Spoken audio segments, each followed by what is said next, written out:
ਸ੍ਰੀ ਵਾਹਿਗੁਰੂ ਜੀ।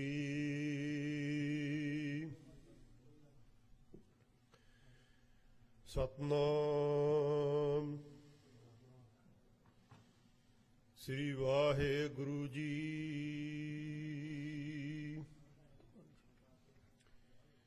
ਸ੍ਰੀ ਨਾਨਕ ਪਾਦ ਪੰਕਜ ਬੰਦਨ ਪਾਦ ਪੰਕਜ ਬੰਦਨ ਸਿਮਰੋ ਅੰਗਦ ਦੋਖ ਨਿਕੰਦਨ ਅਮਰਦਾਸ ਗੁਰ ਹਿਰਦੈ ਧਿਆਵੋ ਹਿਰਦੈ ਧਿਆਵੋ। ਸ੍ਰੀ ਗੁਰੂ ਰਾਮਦਾਸ ਗੁਣ ਗਾਵੋ। ਸ੍ਰੀ ਅਰਜਨ ਬੇਗਨਨ ਕੇ ਨਾਸਕ ਬੇਗਨਨ ਕੇ ਨਾਸਕ ਹਰ ਗੋਬਿੰਦ ਸੁਭ ਸੁਮਤ ਪ੍ਰਕਾਸ਼ਕ। ਸ੍ਰੀ ਹਰਿ ਰਾਏ ਨਮੋ ਕਰ ਜੋਰੀ ਨਮੋ ਕਰ ਜੋਰੀ। ਗੁਰ ਹਰਿ ਕ੍ਰਿਸ਼ਨ ਮਨਾਏ ਬਹੋਰੀ। ਤੇਗ ਬਹਾਦਰ ਪਰਮ ਕਿਰਪਾਲਾ ਪਰਮ ਕਿਰਪਾਲਾ। ਸ੍ਰੀ ਗੁਰੂ ਗੋਬਿੰਦ ਸਿੰਘ ਬਿਸਾਲਾ। ਤਾਰੋਂ ਤਾਰਾ ਪਰ ਪੁਨ ਪੁਨ ਸੀਸਾ ਜੀ ਪੁਨ ਪੁਨ ਸੀਸਾ। ਬੰਦੋਂ ਬਾਰ ਬਾਰ ਜਗਦੀਸ਼ਾ। ਜਿਸ ਮਹਿ ਅੰਮ੍ਰਿਤ ਗਿਆਨ ਹੈ ਮਾਣਕ ਭਗਤ ਵੈਰਾਗ। ਗੁਰੂ ਗ੍ਰੰਥ ਸਾਹਿਬ ਉਦਦ ਬੰਦੋਂ ਕਰ ਅਨੁਰਾਗ। ਕਹਾਂ ਬੁੱਧ ਪ੍ਰਭ ਤੁਛ ਹਮਾਰੀ ਵਰਨ ਸਕੈ ਮਹਿਮਾ ਜੋ ਤਿਹਾਰੀ। ਹਮ ਨ ਸਕਦ ਕਰ ਸਿਫਤ ਤੁਮਾਰੀ ਆਪ ਲਿਹੋ ਤੁਮ ਕਥਾ ਸੁਧਾਰੀ। ਵਾਹਿਗੁਰੂ ਜੀ ਹਮ ਨ ਸਕਦ ਕਰ ਸਿਫਤ ਤੁਮਾਰੀ ਆਪ ਲਿਹੋ ਤੁਮ ਕਥਾ ਸੁਧਾਰੀ। ਸਤਨਾਮ ਸ੍ਰੀ ਵਾਹਿਗੁਰੂ ਸਾਹਿਬ ਜੀ। ਉਦੀਆਤ ਮੈਂ ਜਬ ਮੈਂ ਗਇਓ ਖਾਨ ਪਾਨ ਨਿੰਦਰਾ ਬਸ ਪਇਓ। ਅੰਤਰ ਹੀ ਕਿਨ ਲੀਨ ਚੁਰਾਈ ਜਾਗਿਓ ਬਹੁਰ ਹਾਥ ਨਹਿ ਆਈ। ਵਾਹਿਗੁਰੂ ਜੀ ਕਾ ਖਾਲਸਾ ਵਾਹਿਗੁਰੂ ਜੀ ਕੀ ਫਤਿਹ। ਗਰੀਬ ਨਿਵਾਜ ਪਰਮ ਕਿਰਪਾਲੂ ਚਬਰ ਛਤਰ ਸਿੰਘਾਸਨ ਦੇ ਮਾਲਕ ਸ਼ਬਦਾਵਤਾਰ ਨਾਮ ਬਾਣੀ ਕੇ ਬੋਹਿਥ ਧੰਨ ਧੰਨ ਸਾਹਿਬ ਸ੍ਰੀ ਗੁਰੂ ਗ੍ਰੰਥ ਸਾਹਿਬ ਜੀ। ਤਿਨਾਂ ਦੀ ਪਾਵਨ ਹਾਜ਼ਰੀ ਵਿੱਚ ਸੱਜ ਬੈਠੇ ਗੁਰੂ ਰੂਪ ਗੁਰੂ ਖਾਲਸਾ ਸਰਬੱਤ ਸੰਗਤ ਜੀਓ। ਆਪ ਸਰਬੱਤ ਸੰਗਤ ਭਲੀ ਪ੍ਰਕਾਰ ਦੇ ਨਾਲ ਗਿਆਤ ਰੱਖਦੇ ਹੋ ਕਿ ਗੁਰੂ ਖਾਲਸੇ ਦੀ ਮਰਜ਼ਾਦਾ ਅਨੁਸਾਰ ਸਤਿਗੁਰਾਂ ਦੀ ਹਾਜ਼ਰੀ ਵਿੱਚ ਪਿਛਲੇ ਪਹਿਰ ਦੇ ਦੀਵਾਨ ਸਜਾਏ ਗਏ। ਸਜੇ ਹੋਏ ਦੀਵਾਨਾਂ ਵਿੱਚ ਸਤਿਗੁਰਾਂ ਦੀ ਰੱਬੀ ਗੁਰਬਾਣੀ ਦਾ ਕੀਰਤਨ, ਸੋਦਰ ਦੀ ਚੌਂਕੀ, ਰਹਿਰਾਸ ਸਾਹਿਬ ਜੀ ਕੇ ਪਾਠ ਔਰ ਉਪਰੰਤ ਫੇਰ ਆਪ ਰਾਗੀ ਸਿੰਘਾਂ ਦੇ ਪਾਸੋਂ ਗੁਰੂ ਕੀ ਬਾਣੀ ਦਾ ਮਨੋਹਰ ਕੀਰਤਨ ਸਰਵਣ ਕਰ ਰਹੇ ਸੀ। ਸੋ ਹੁਣ ਕੁਝ ਸਮਾਂ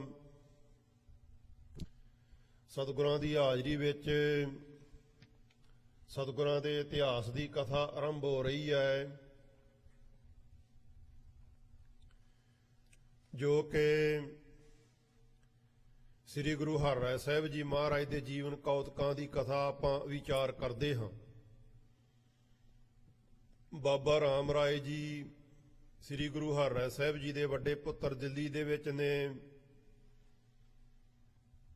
ਔਰੰਗਜ਼ੇਬ ਉਹਨਾਂ ਦੇ ਕੋਲੋਂ ਸ਼ਕਤੀਆਂ ਵੇਖ ਰਿਹਾ ਹੈ, ਕਰਾਮਾਤਾਂ ਵੇਖ ਰਿਹਾ ਹੈ। ਔਰੰਗਜ਼ੇਬ ਨੇ ਦਰਬਾਰ ਸਜਾਇਆ ਹੋਇਆ ਸੀ। ਉੱਥੇ ਬਚਨ ਚੱਲਿਆ ਕਿ ਸਿੱਧਾਂ ਦੇ ਕੋਲ ਬੜੀਆਂ ਸ਼ਕਤੀਆਂ ਹੁੰਦੀਆਂ, ਬੜੀਆਂ ਕਰਾਮਾਤਾਂ ਹੁੰਦੀਆਂ। ਉਹ ਚਾਹੁਣ ਤੇ ਆਪਣੇ ਸਰੀਰ ਨੂੰ ਲੁਕੋ ਲੈਂਦੇ, ਚਾਹੁਣ ਤੇ ਜਿੱਥੇ ਚਾਹੁਣ ਉੱਡ ਕਰਕੇ ਚਲੇ ਜਾਂਦੇ, ਕੁਝ ਤੋਂ ਕੁਝ ਬਣਾ ਕਰਕੇ ਵਿਖਾ ਦਿੰਦੇ। ਇੱਕ ਵਿਦਵਾਨ ਉੱਥੇ ਬੋਲਿਆ, ਕਹਿੰਦਾ ਕਿ ਇਹ ਜੋ ਸ਼ਕਤੀ ਹੈ ਲੋਕਾਂਜਨ ਸੁਰਮੇ ਦੇ ਵਿੱਚ ਹੁੰਦੀ ਹੈ, ਸੁਲਾਮਾਨੀ ਸੁਰਮੇ ਦੇ ਵਿੱਚ ਹੁੰਦੀ ਹੈ।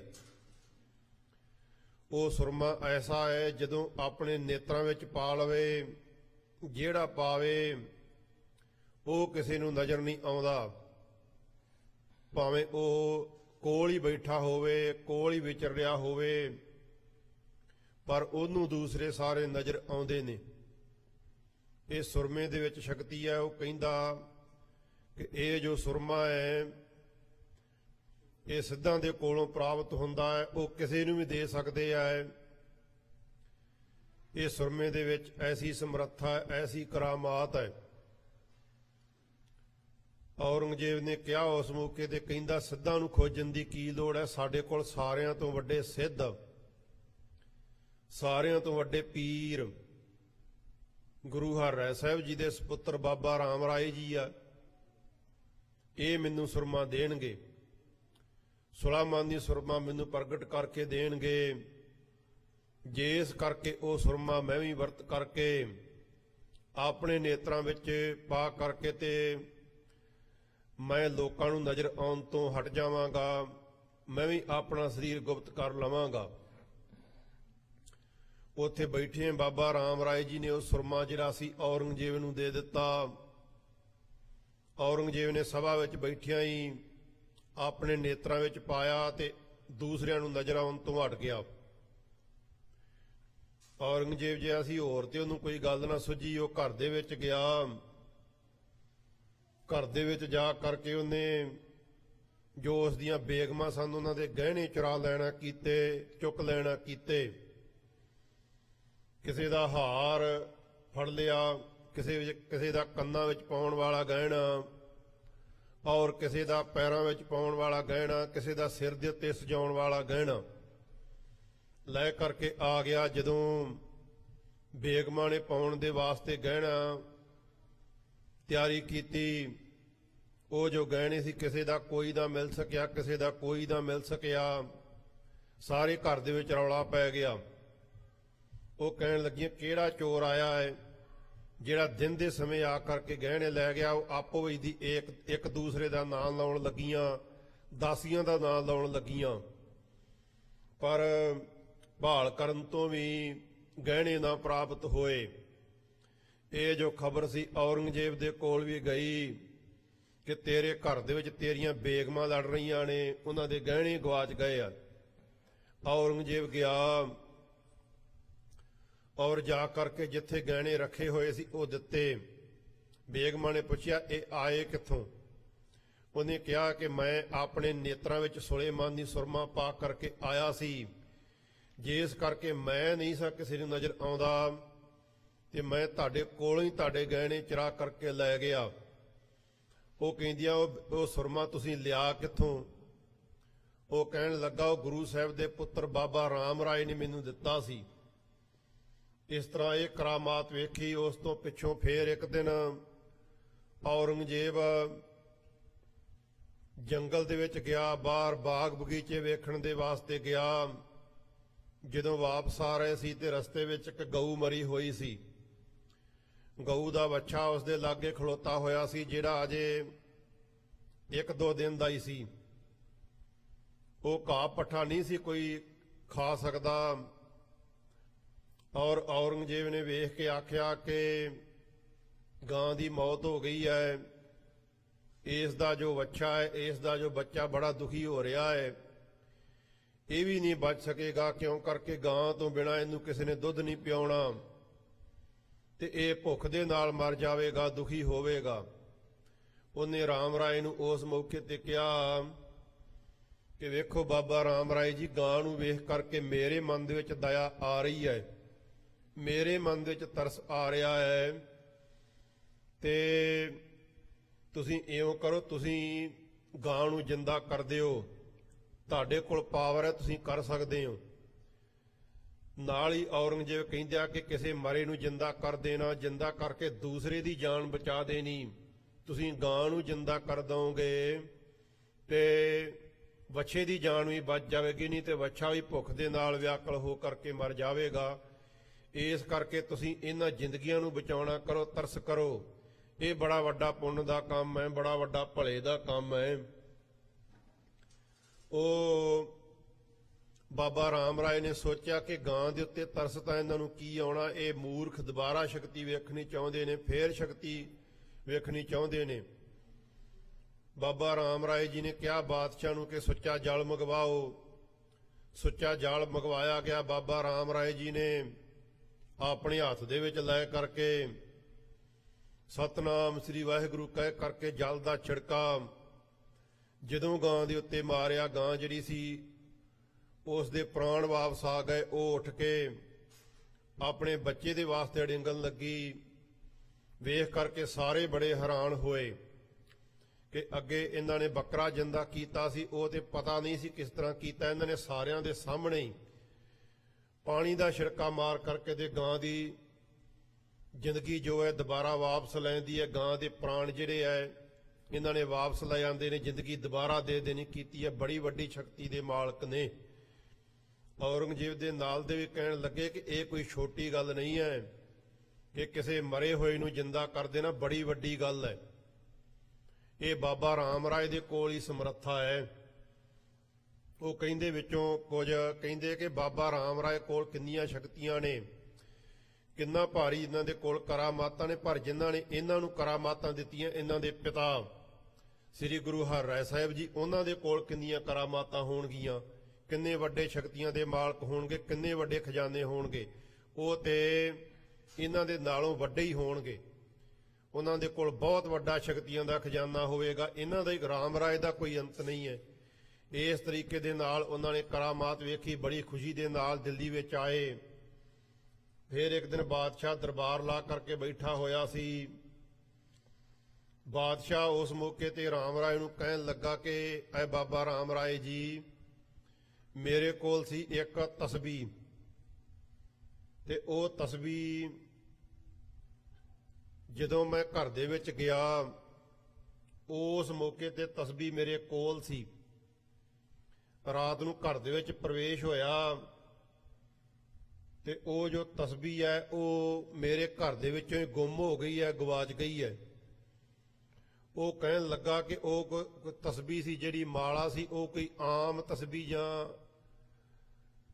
ਨਹੀਂ ਸੀ, ਕਿ ਉਹ ਬੜੇ ਮਹਿੰਗੇ ਮੁੱਲ ਦੀ ਤਸਬੀਹ ਸੀ, ਜਿਸ ਦੇ ਵਿੱਚ ਹੀਰੇ ਜਵਾਹਰਾਤ ਲਾਏ ਹੋਏ ਸਨ, ਕੱਟ ਕਰਕੇ ਸੋਨੇ ਦੇ ਪੀਸ ਲਾਏ ਹੋਏ ਸਨ। ਉਸ ਦੇ ਮਣਕਿਆਂ ਦੇ ਵਿੱਚ ਬੜੀ ਮਹਿੰਗੀ ਉਹ ਮਾਲਾ ਸੀ, ਆਪਾਂ ਮਾਲਾ ਕਹਿ ਦਿੰਦੇ, ਉਹ ਤਸਬੀਹ ਕਹਿ ਦਿੰਦੇ ਆ। ਤੇ ਉਹ ਔਰੰਗਜ਼ੇਬ ਕਹਿੰਦਾ ਕਿ ਉਹ ਹੁਣ ਦੁਬਾਰਾ ਮੈਨੂੰ ਕਿਤੇ ਪ੍ਰਾਪਤ ਨਹੀਂ ਹੋਵੇਗੀ, ਮੈਂ ਬੜੀ ਭਾਲ ਕੀਤੀ ਹੈ। ਉਹ ਮਾਲਾ ਭਾਲ ਕਰਨ ਦੇ ਬਾਵਜੂਦ ਵੀ ਮੇਰੇ ਹੱਥ ਦੇ ਵਿੱਚ ਨਹੀਂ ਆ ਸਕੀ, ਪਰ ਇੰਨੀ ਗੱਲ ਮੈਨੂੰ ਜ਼ਰੂਰ ਯਾਦ ਹੈ ਕਿ ਰਾਤ ਉਹ ਮਾਲਾ ਮੇਰੇ ਘਰ ਦੇ ਵਿੱਚੋਂ ਗੁੰਮ ਹੋਈ ਹੈ, ਮੇਰੇ ਮਹਿਲਾਂ ਦੇ ਵਿੱਚੋਂ ਗੁੰਮ ਹੋਈ ਹੈ।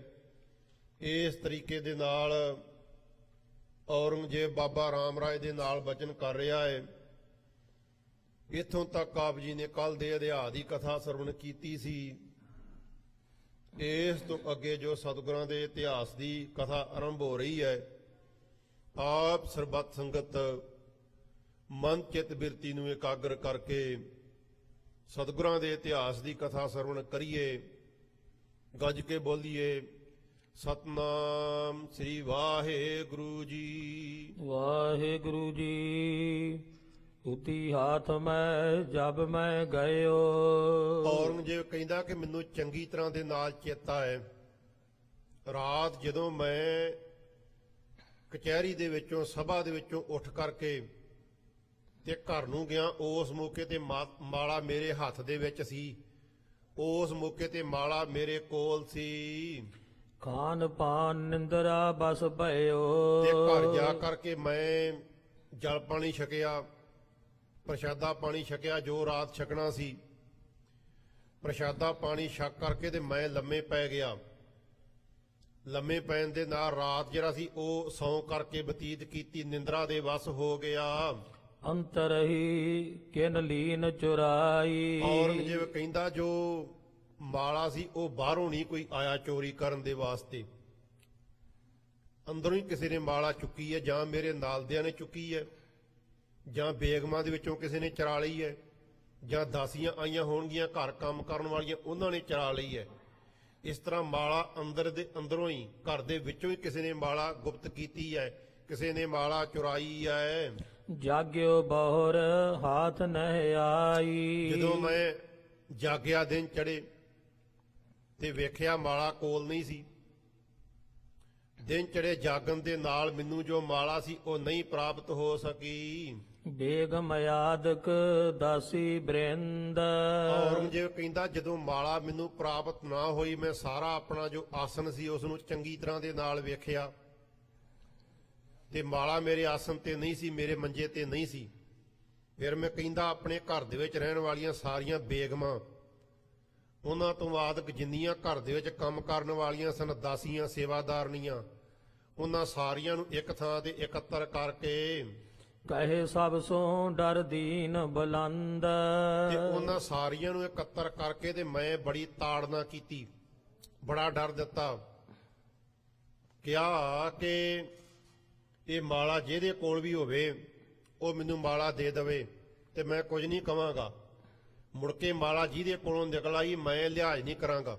ਬੜਾ ਡਰ ਦੇਣਾ ਕੀਤਾ ਹੈ, ਉਹਨਾਂ ਨੂੰ ਬੜਾ ਸਾਰੀਆਂ ਨੂੰ ਇਕੱਤਰ ਕਰਕੇ ਤਾੜਨਾ ਕੀਤਾ ਹੈ, ਉਹਨਾਂ ਨੂੰ ਬੜਾ ਸਮਝਾਉਣਾ ਵੀ ਕੀਤਾ ਏ। ਨਹਿ ਕਿਨ ਮਾਨੀ ਦਈ ਨਾ ਫੇਰੇ। ਉਹ ਔਰੰਗਜ਼ੇਬ ਕਹਿੰਦਾ ਕਿ ਉਹਨਾਂ ਦੇ ਵਿੱਚੋਂ ਕੋਈ ਨਹੀਂ ਮੰਨੀ ਕਿ ਮਾਲਾ ਮੇਰੇ ਕੋਲ ਹੈ, ਪਰ ਮਾਲਾ ਹੈ ਘਰ ਦੇ ਵਿੱਚ ਹੀ, ਕਿਸੇ ਦਾਸੀ ਕੋਲ ਹੋਵੇਗੀ, ਕਿਸੇ ਬੇਗਮ ਕੋਲ ਹੋਵੇਗੀ, ਕਿਸੇ ਮੇਰੇ ਆਦਮੀ ਨੌਕਰ ਦੇ ਕੋਲ ਹੋਵੇਗੀ, ਉਹਨਾਂ ਦੇ ਘਰਾਂ 'ਚ ਹੋਵੇਗੀ। ਮਾਲਾ ਮੇਰੇ ਅੰਦਰੋਂ ਚੁੱਕੀ ਗਈ ਹੈ। ਕਹਿੰਦਾ ਉਹਨਾਂ ਨੇ ਕੋਈ ਮੇਰੀ ਗੱਲ ਨਹੀਂ ਮੰਨੀ। ਉਹਨਾਂ ਸਾਰਿਆਂ ਕਿਹਾ ਕਿ ਸਾਡੇ ਕੋਲ ਬਾਦਸ਼ਾਹ ਮਾਲਾ ਨਹੀਂ। ਕਿਸੇ ਨੇ ਵੀ ਮੇਰਾ ਡਰ ਨਹੀਂ ਮੰਨਿਆ, ਜਾਂ ਉਹਨਾਂ ਨੇ ਮਾਲਾ ਚੁੱਕੀ ਨਹੀਂ। ਮਾਲਾ ਕਿੱਥੇ ਚਲੇ ਗਈ, ਇਸ ਗੱਲੋਂ ਮੈਂ ਵੀ ਹੈਰਾਨ ਹਾਂ। ਤੇ ਉਹ ਕਹਿਣ ਲੱਗਾ ਉਹਨਾਂ ਨੇ ਫੇਰ ਕਰਕੇ ਦੁਬਾਰਾ ਮੈਨੂੰ ਮਾਲਾ ਕਿਸੇ ਨੇ ਨਹੀਂ ਦਿੱਤੀ। ਲੱਖੋ ਤਨ ਜੇ ਲੱਗਿਓ ਬਡੇਰ। ਔਰੰਗਜ਼ੇਬ ਕਹਿੰਦਾ ਬਾਬਾ ਰਾਮ ਰਾਏ ਨੂੰ, ਕਹਿੰਦਾ ਬਾਬਾ ਰਾਮ ਰਾਏ ਜੀ ਉਹ ਕੋਈ ਆਮ ਮਾਲਾ ਨਹੀਂ ਸੀ, ਲੱਖਾਂ ਰੁਪਏ ਖਰਚ ਕਰਕੇ ਉਹ ਮੈਂ ਮਾਲਾ ਆਪ ਕਹਿ ਕਰਕੇ ਬਣਵਾਈ ਸੀ। ਬੜੀ ਸੁੰਦਰ ਮਾਲਾ ਸੀ, ਬੜੀ ਸੋਭਾ ਵਾਲੀ ਮਾਲਾ ਸੀ, ਜਿਸ ਦੇ ਵਿੱਚ ਹੀਰੇ ਜਵਾਹਰਾਤ ਆਦਿਕ ਲੱਗੇ ਹੋਏ ਸਨ। ਤੇ ਸਮਾਨ ਪਾਇਤ ਨਹਿ ਆਨ। ਔਰੰਗਜ਼ੇਬ ਕਹਿੰਦਾ ਬਾਬਾ ਰਾਮ ਰਾਏ ਜੀ ਉਹ ਜੀ ਮਾਲਾ ਹੁਣ ਨਹੀਂ ਮੈਂ ਬਣਵਾ ਸਕਦਾ, ਕਿਉਂ ਕਰਕੇ ਉਦੋਂ ਟਾਈਮ ਸੀ। ਹੁਣ ਬਾਦਸ਼ਾਹੀ ਦੇ ਰਾਜ ਦੇ ਇੰਨੇ ਰੰਝੇਵੇਂ ਨੇ, ਟਾਈਮ ਹੀ ਨਹੀਂ ਹੈ, ਤੇ ਨਾ ਇੰਨੀ ਮਾਇਆ ਦੁਬਾਰਾ ਖਰਚ ਕਰ ਸਕੀਦੀ ਹੈ। ਕਹਿੰਦਾ ਉਹ ਜੀ ਮਾਲਾ ਹੁਣ ਦੁਬਾਰਾ ਨਹੀਂ ਪ੍ਰਾਪਤ ਹੋ ਸਕਦੀ, ਨਹੀਂ ਕਿਤੇੋਂ ਮੈਨੂੰ ਮਿਲ ਸਕਦੀ।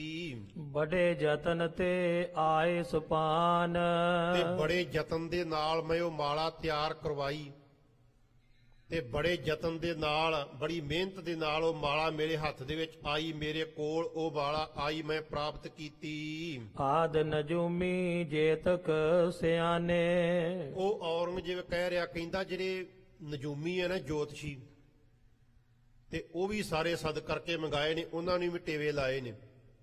ਉਹਨਾਂ ਤੋਂ ਬਾਅਦ ਜਿਹੜੇ ਮਲਾਣੇ ਆ, ਕਹਿੰਦੇ ਕਿ ਅਸੀਂ ਗੱਲ ਨੂੰ ਜਾਣ ਲੈਂਦੇ ਆ। ਮੌਲਵੀ, ਉਹਨਾਂ ਨੂੰ ਵੀ ਮੈਂ ਸਦ ਕਰਕੇ ਪੁੱਛਿਆ ਏ। ਸਾਰੇ ਜਿਹੜੇ ਪੀਰ ਨੇ ਉਹਨਾਂ ਨੂੰ ਵੀ ਸਦ ਕਰਕੇ ਕਿਹਾ ਕਿ ਮਾਲਾ ਦਾ ਪਤਾ ਕਰੋ, ਮਾਲਾ ਦੱਸੋ ਕਿੱਥੇ ਹੈ। ਤੇ ਜਿਹੜੇ ਗੌਂਸ ਨੇ ਉਹਨਾਂ ਨੂੰ ਵੀ ਸਦ ਕਰਕੇ ਮੈਂ ਸਾਰਿਆਂ ਨੂੰ ਪੁੱਛਣਾ ਕੀਤਾ ਏ। ਸਭ ਬਚ ਰਹੇ ਨਾ ਕਿਸ ਟਿਕ ਮਾਨੇ। ਉਹਨਾਂ ਵੀ ਸਾਰਿਆਂ ਨੇ ਆਪੋ ਆਪਣੇ ਇਲਮ ਜੋ ਸੀ ਉਹ ਸਾਰੇ ਲਾ ਲੈਣੇ ਕੀਤੇ ਨੇ। ਸਾਰਿਆਂ ਆਪੋ ਆਪਣਾ ਜ਼ੋਰ ਲਾਇਆ, ਜ਼ੋਰ ਲਾ ਲਾ ਕਰਕੇ ਹਾਰ ਗਏ ਨੇ। ਨਾ ਕਿਸ ਢਿੱਗ ਮਾਨੀ, ਉਹਨਾਂ ਨੂੰ ਕੋਈ ਅਨੁਮਾਨ ਨਹੀਂ ਹੈ ਕਿ ਮਾਲਾ ਕਿਹਦੇ ਕੋਲ ਹੈ। ਉਹ ਕੋਈ ਅਨੁਮਾਨ ਨਹੀਂ ਲਾ ਸਕੇ, ਕੋਈ ਅੰਦਾਜ਼ਾ ਨਹੀਂ ਲਾ ਸਕੇ, ਮੈਨੂੰ ਨਹੀਂ ਦੱਸ ਸਕੇ। ਆਪ ਬਤਾਵੋਗੇ ਜਬ ਤਾਹੀ। ਉਹ ਔਰੰਗਜ਼ੇਬ ਬਾਬਾ ਰਾਮ ਰਾਏ ਨੂੰ ਕਹਿਣ ਲੱਗਾ, ਮਹਾਰਾਜ ਆਪ ਜੀ ਸਾਰਿਆਂ ਤੋਂ ਵੱਡੇ ਹੋ, ਆਪ ਜੀ ਨੂੰ ਕੋਈ ਗੱਲ ਲੁਕੀ ਛੁਪੀ ਨਹੀਂ, ਇਸ ਕਰਕੇ ਆਪ ਮਹਾਰਾਜ ਕਿਰਪਾ ਕਰਕੇ ਮੈਨੂੰ ਦੱਸੋ ਕਿ ਉਹ ਮਾਲਾ ਕਿਸ ਦੇ ਕੋਲ ਹੈ, ਔਰ ਇਸ ਮੌਕੇ ਤੇ ਮਾਲਾ ਉਹ ਹੈ ਕਿੱਥੇ। ਤਬ ਪ੍ਰਾਪਤ ਹੋਵੇ ਹਮ ਕਰ ਤੇ ਮਾਹੀ। ਜਦੋਂ ਤੁਸੀਂ ਕਿਰਪਾ ਕਰਕੇ ਮੈਨੂੰ ਦੱਸੋਗੇ, ਉਹ ਮਾਲਾ ਤਾਂ ਪ੍ਰਾਪਤ ਹੋਵੇਗੀ, ਤਾਂ ਲੱਭੇਗੀ। ਤੇ ਉਹ ਤਾਂ ਜਿਹੜੀ ਮਾਲਾ ਹੈ ਮੈਨੂੰ ਪ੍ਰਾਪਤ ਹੋਵੇਗੀ, ਮੇਰੇ ਹੱਥ ਦੇ ਵਿੱਚ ਆਵੇਗੀ, ਜਦੋਂ ਤੁਸੀਂ ਕਿਰਪਾ ਕਰਕੇ ਦੱਸੋਗੇ। ਨਾਹੀਂ ਤਾਂ ਗਈ ਨਾ ਪਾਵਹਿ ਕੋਈ। ਨਹੀਂ ਤੇ ਮਾਲਾ ਔਰੰਗਜ਼ੇਬ ਕਹਿੰਦਾ ਗਵਾਚ ਗਈ ਹੈ, ਤੇ ਗਵਾਚੀ ਹੋਈ ਚੀਜ਼ ਕਦੀ ਵਾਪਸ ਨਹੀਂ ਆਉਂਦੀ, ਲੱਭਦੀ ਨਹੀਂ ਹੈ। ਜਿਹਨੂੰ ਮਿਲ ਜਾਵੇ ਉਹੀ ਉਹਦਾ ਮਾਲਕ ਹੁੰਦਾ ਹੈ।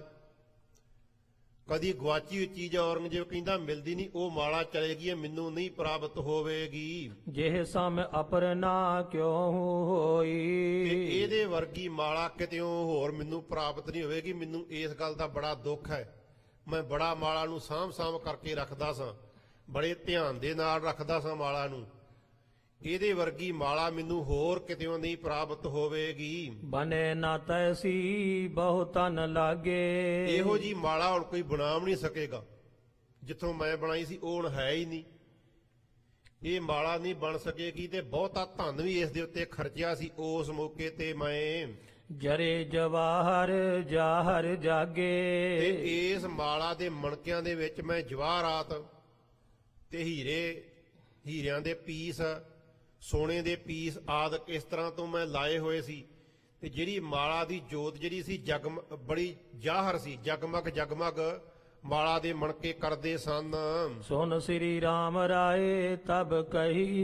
ਇਹ ਗੱਲ ਸੁਣ ਕਰਕੇ ਬਾਦਸ਼ਾਹ ਦੇ ਕੋਲੋਂ ਤੇ ਬਾਬਾ ਰਾਮ ਰਾਏ ਜੀ ਉਸ ਮੌਕੇ ਤੇ ਸਾਰੀ ਸਭਾ ਦੇ ਵਿੱਚ ਹੀ ਔਰੰਗਜ਼ੇਬ ਨੂੰ ਬਾਬਾ ਰਾਮ ਰਾਏ ਜੀ ਕਹਿਣ ਲੱਗੇ, ਅੰਤੇ ਪੁਰ ਮਹਿ ਤਸਬੀਰ ਰਹੀ। ਬਾਬਾ ਰਾਮ ਰਾਏ ਜੀ ਕਹਿਣ ਲੱਗੇ, ਠੀਕ ਹੈ ਬਾਦਸ਼ਾਹ, ਤੇਰਾ ਅੰਦਾਜ਼ਾ ਵੀ ਠੀਕ ਹੈ। ਮਾਲਾ ਤੇਰੇ ਘਰ ਦੇ ਵਿੱਚੋਂ ਗਵਾਚੀ ਹੈ, ਤੇ ਮਾਲਾ ਹੈ ਵੀ ਤੇਰੇ ਘਰ ਦੇ ਵਿੱਚ ਹੀ, ਬਾਹਰੋਂ ਨਹੀਂ ਕਿਸੇ ਨੇ ਖੜੀ, ਨਾ ਕੋਈ ਆਇਆ ਨਾ ਕੋਈ ਚੁੱਕ ਕਰਕੇ ਲਗਿਆ।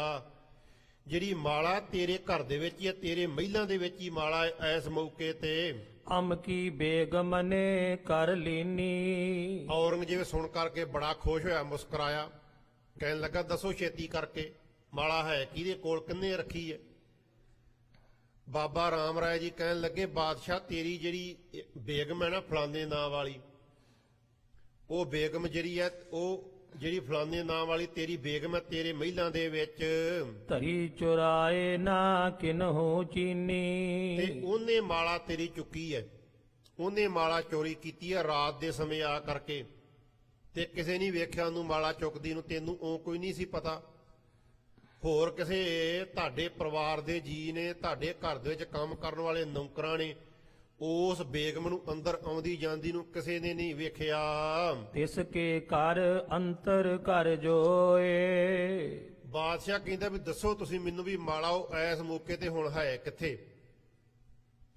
ਰਾਮ ਰਾਏ ਕਹਿੰਦਾ ਕਿ ਤੇਰੇ ਮਹਿਲਾਂ ਦੇ ਵਿੱਚ ਮਹਿਲਾਂ ਦੇ ਵਿੱਚ ਅੰਦਰ ਘਰ ਦੇ ਵਿੱਚ ਜਿੱਥੇ ਉਹ ਬੇਗਮ ਰਹਿੰਦੀ ਹੈ, ਜੇ ਇਸ ਘਰ ਦੇ ਵਿੱਚ, ਜੇ ਇਸ ਮਹਿਲ ਦੇ ਵਿੱਚ ਦੱਖਣ ਦਿਸ ਕੀ ਪੀਤੀ ਉਸ ਜੋਏ ਦੇ ਅੰਦਰ ਦੇ ਵਿੱਚ ਜਿਹੜੀ ਦੱਖਣ ਦੇ ਪਾਸੇ ਵਾਲੀ ਕੰਧ ਹੈ, ਅੰਦਰ ਉਸ ਦੇ ਘਰ ਦੇ ਵਿੱਚ, ਤੇਰੇ ਘਰ ਦੇ ਵਿੱਚ, ਮਹਿਲਾਂ ਦੇ ਵਿੱਚ ਜਿੱਥੇ ਬੇਗਮ ਦਾ ਟਿਕਾਣਾ, ਬੇਗਮ ਦਾ ਮਹਿਲ ਹੈ, ਉਸ ਮਹਿਲ ਦੀ ਜਿਹੜੀ ਦੱਖਣ ਦੇ ਪਾਸੇ ਕੰਧ ਹੈ ਜਿਹੜੀ, ਤਾਹਾਂ ਤਾਕ ਇੱਕ ਗੁਪਤ ਨਿਹਾਰੋ ਰਾਮ ਰਾਏ ਕਹਿਣ ਲੱਗਾ ਵੀ ਦੱਖਣ ਦੇ ਬਾਹੀ ਜਿਹੜੀ ਕੰਧ ਹੈ ਤੇ ਕੰਧ ਦੇ ਵਿੱਚ ਇੱਕ ਛੋਟਾ ਜਿਹਾ ਆਲਾ ਤਾਕੀ ਲੱਗੀ ਹੋਈ ਹੈ। ਗੁਪਤ ਆਓ ਬਾਹਰੋਂ ਨਹੀਂ ਪਤਾ ਲੱਗੇਗਾ ਕਿਸੇ ਨੂੰ ਕਿ ਉੱਥੇ ਆਲਾ ਬਣਿਆ ਹੋਇਆ ਹੈ, ਇਹ ਖੁੱਲ ਜਾਂਦਾ ਅੰਦਰ ਨੂੰ। ਉਹ ਗੁਪਤ ਤਰੀਕੇ ਦੇ ਨਾਲ ਬਣਾਇਆ ਹੋਇਆ, ਕਿਸੇ ਨੂੰ ਉਸ ਬਾਰੇ ਭੇਦ ਨਹੀਂ, ਉਹ ਬੇਗਮ ਕੱਲੀ ਜਾਣਦੀ ਹੈ ਕਿ ਇਹ ਇੱਥੇ ਅੰਦਰ ਆਲਾ ਹੈ, ਤੇ ਉਹ ਜੋ ਆਲਾ ਕੰਧ ਦੇ ਵਿੱਚ ਬਣਿਆ ਹੋਇਆ ਏ ਇਸ ਮੈਂ ਰਾਖੀ ਜਾਏ ਸੰਭਾਰੋ ਤੇ ਉਸ ਆਲੇ ਦੇ ਵਿੱਚ ਪਿਆ ਇੱਕ ਡੱਬਾ, ਡੱਬੇ ਦੇ ਵਿੱਚ ਮਾਲਾ ਪਾ ਕਰਕੇ ਤੇ ਬੇਗਮ ਨੇ ਸੰਭਾਲ ਕਰਕੇ ਰੱਖੀ ਹੈ। ਉਸ ਆਲੇ ਦੇ ਵਿੱਚ ਬੇਗਮ ਨੇ ਮਾਲਾ ਲਕਾ ਕਰਕੇ ਡੱਬੇ ਦੇ ਵਿੱਚ ਪਾ ਕਰਕੇ ਰੱਖੀ ਹੋਈ ਏ। ਸਗਲ ਪਤੇ ਸੁਣ ਨੌ ਰੰਗ ਗਇਓ ਸਾਰੇ ਪਤੇ ਜਿਹੜੇ ਸੀ, ਨਿਸ਼ਾਨੀਆਂ ਔਰੰਗਜ਼ੇਬ ਨੇ ਦੱਸ ਦਿੱਤੀਆਂ ਕਿ ਫਲਾਨੀ ਬੇਗਮ ਹੈ। ਉਹਦੇ ਜਿਹੜਾ ਅੰਦਰ ਦਾ ਦੱਖਣ ਦੀ ਕੰਧ ਹੈ ਉਹਦੇ ਵਿੱਚ ਇੱਕ ਆਲਾ, ਆਲੇ ਦੇ ਵਿੱਚ ਡੱਬਾ, ਡੱਬੇ ਵਿੱਚ ਬੰਦ ਕਰਕੇ ਰੱਖੀ ਹੈ। ਇਹ ਸਾਰੇ ਪਤੇ ਜਿਹੜੇ ਸੀ ਸੁਣ ਕਰਕੇ ਤੇ ਔਰੰਗਜ਼ੇਬ ਗਿਆ ਸਭਾ ਦੇ ਵਿੱਚੋਂ ਉੱਠ ਕਰਕੇ ਘਰ ਮੈਂ ਘਰ ਸੋ ਪਰਵੇਸਹਿ ਕੀਓ ਤੇ ਮਹਿਲਾਂ ਵਿੱਚ ਗਿਆ ਸਿੱਧਾ ਹੀ। ਮਹਿਲਾਂ ਦੇ ਵਿੱਚੋਂ ਉਸ ਬੇਗਮ ਦੇ ਘਰ ਦੇ ਵਿੱਚ ਜਾ ਕਰਕੇ ਔਰੰਗਜ਼ੇਬ ਜਿਹੜਾ ਸੀ ਉਹ ਪ੍ਰਵੇਸ਼ ਹੋਇਆ, ਸਿੱਧਾ ਉਸ ਬੇਗਮ ਦੇ ਘਰ ਦੇ ਵਿੱਚ ਅੰਦਰ ਚਲੇ ਗਿਆ। ਖਰੇ ਹੋਏ ਸੋ ਤਾਕ ਖੁਲਾਇਓ ਔਰੰਗਜ਼ੇਬ ਜਿਹੜਾ ਸੀ ਉੱਥੇ ਖਲੋ ਗਿਆ ਜਾ ਕਰਕੇ ਅੰਦਰ ਜਾ ਕਰਕੇ ਤੇ ਉਹਨੂੰ ਬੇਗਮ ਨੂੰ ਕਿਹਾ ਕਿ ਅੱਜ ਤੇਰੇ ਦੱਖਣ ਦੀ ਬਾਈ ਕੰਧ ਹੈ, ਇਹਦੇ ਵਿੱਚ ਜਿਹੜੀ ਤਾਕੀ ਹੈ ਨਾ, ਆਲਾ ਜਿਹੜਾ ਬਣਿਆ, ਇਹਨੂੰ ਖੋਲਣਾ ਕਰ ਮੇਰੇ ਹੁੰਦਿਆਂ ਜਾ ਕਰਕੇ। ਤੇ ਔਰੰਗਜ਼ੇਬ ਨੇ ਉਹ ਖਲਵਾਇਆ। ਅੰਤਰ ਤੇ ਸੰਪਟ ਨਿਕਸਾਇਓ ਤੇ ਜਦੋਂ ਉਹ ਆਲਾ ਖੋਲਿਆ ਤੇ ਅੰਦਰੋਂ ਡੱਬਾ ਇੱਕ ਮਿਲਿਆ। ਰਾਮ ਰਾਏ ਨੇ ਕਿਹਾ ਸੀ ਕਿ ਅੰਦਰ ਡੱਬਾ ਹੈ।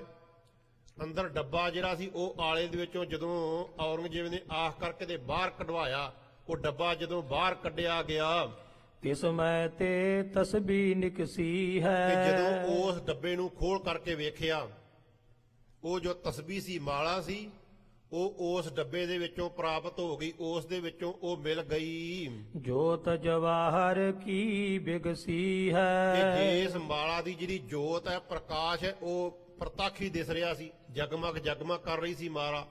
ਕੋਈ ਆਮ ਮਾਲਾ ਤੇ ਹੈ ਨਹੀਂ ਸੀ, ਮਹਿੰਗੇ ਮੁੱਲ ਵਾਲੀ ਮਾਲਾ ਸੀ।